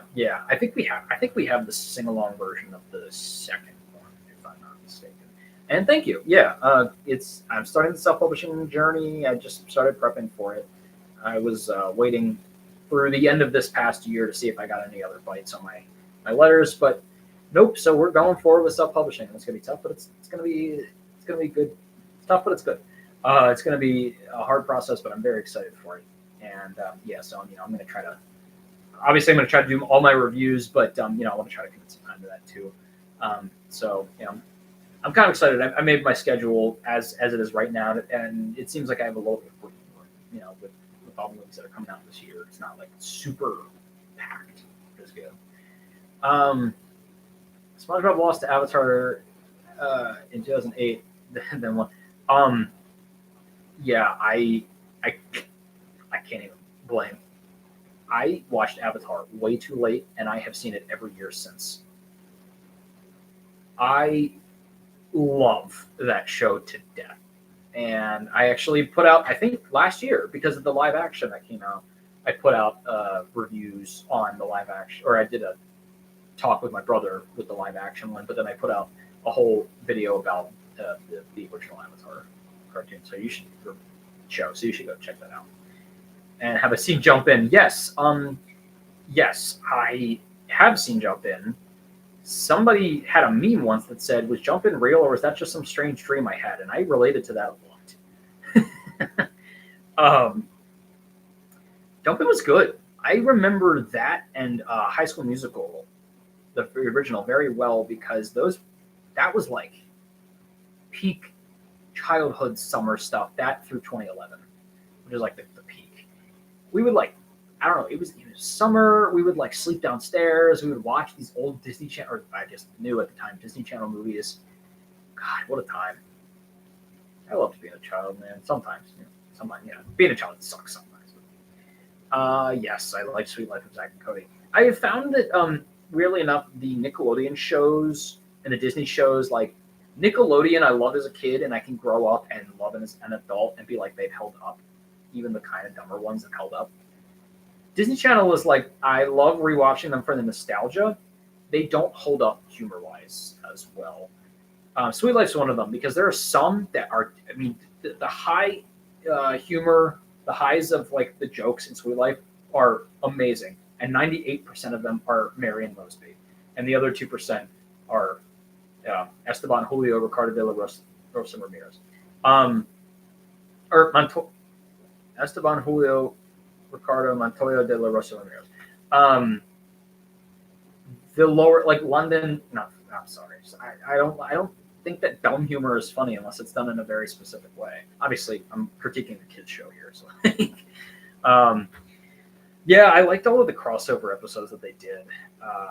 With like That's So Sweet Life, and then they had Zac Efron guest starring the one, and it was like, whoa, this is the biggest thing to ever happen. And then it's like, oh, okay, you grow up and you're like, yeah, it's Disney, they're on the same contracts, like, so that was cool. Vanessa and Chad's. Oh my God, that's right. Wow, I actually forgot about that. To be honest with you, that with the one. But yeah, I think that's all. And I think that's all my channel updates. That's all the movies I wanted to go through. This was a longer one, but this is great because we were having an awesome conversation with all these other movies and shows and everything. God, I should know this. Chad and. I'm having a brain cramp. Hold on. Taylor McKenzie. Thought I couldn't come up with it for a second. But yeah. But thank you for all of these questions and helping me with when I couldn't think of words and having an amazing dialogue of all these movies and shows and everything. Unfortunately, I do have to cut it here because one, I have to get up for work, unfortunately, tomorrow. And two, I'm actually kind of starving. These live streams are really good. It's really great when I have people I can talk to. Otherwise, I feel like I'm talking to myself, like I am for every other video. It also kills my voice, as you could probably hear. I meant to go for this one for like an hour, but this has been great. Sadness. Hey, you know what? Then we'll get joy. Well, so it's funny. If look on my other videos and everything, and comment on, like, I don't know if you follow my Instagram or anything. It's at the end of all the videos as well. You guys can also like my LinkedIn, MJ McDonald 09. I don't go live that much. I usually do it right at the end of the year to talk about all the other movies like I did this time that I hadn't gotten to review.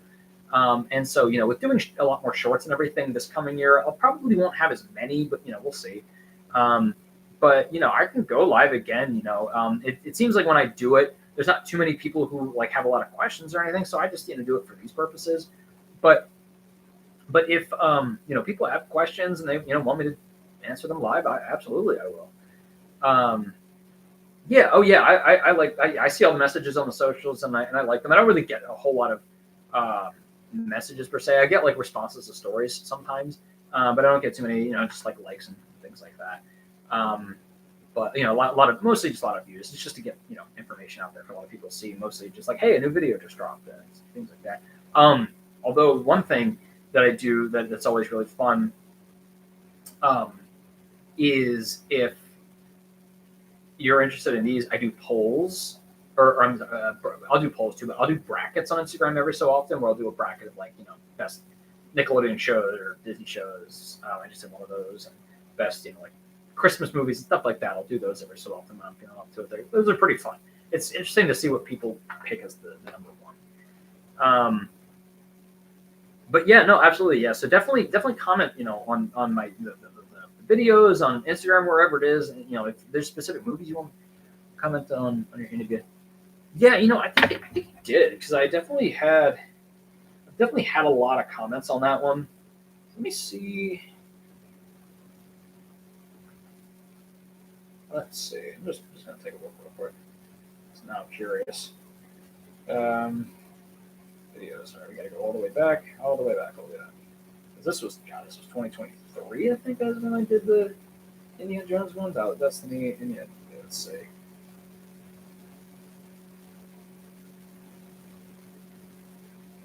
It was one of these. That's it. Let's see. The original trilogy.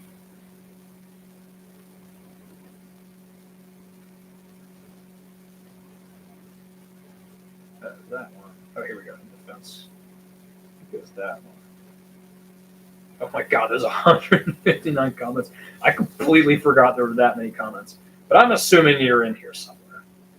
And I try to respond to everything. There are definitely a few comments over the years that I missed, and I feel like it's too late to go back to them. It looks ridiculous. But for the most part, I try to comment on, or reply to all the comments that I get, unless it's like super negative. I'm all fine for critiques and everything, but like some people are just. But anyway, yeah. But yeah, so thank you for commenting on all my stuff, and definitely comment on more and say I want you to review this. I want to review this. I would love to get suggestions, and then especially if it's something I haven't seen, like a new movie or something. Not like a new movie to me that's something from like way back, but anything, yeah. There's just I don't plan on stopping this for a long time because there's just so many movies I want to talk about, but they come out with so many new movies. There's like at least millions, so. But yeah, there's just a whole list of movies that I'm not going to end this channel until I talk about them. So, but thank you. Oh, thank you so much. That actually, that really means a lot, honestly. That's a good point. And yeah, I haven't done the TV corner in a while because I realized, I should talk about shows as they finish completely, so I can talk about just the whole show. Otherwise, I'll be going season by season, and it takes up a lot of time. But I do want to watch Wizards Beyond Waverly Place. I'm very curious because they're doing all these comebacks, and I saw the iCarly reboot. I've seen about a third of them. I've seen about a third of them, I think, a third of the season. So I want to talk about that, but I should do Wizards Beyond Waverly Place for sure.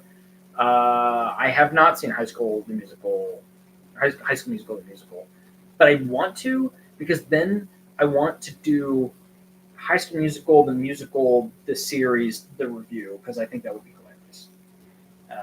But I will definitely add those to the list at some point to watch for sure. I know my family and I will love watching them, which is Beyond Waverly Place to see what they do with that. But yeah, unfortunately, I gotta cut it here because I gotta read something, and I gotta clean my room, and I gotta do life things. But thank you guys for watching. Thank you for commenting. Thank you for watching all my videos. That's amazing. I'm really glad that you like them. And Happy New Year's. Yeah, absolutely. I hope this year is good for you. I hope this year is good for all of us, to be honest with you. Last year was bad. But yeah, so Happy New Year's to you guys. And I will see you guys on the next one. And yeah, be sure to look out for the top 10 best and worst. That'll be coming up next. And Wolfman. So peace. See you guys and have a good night.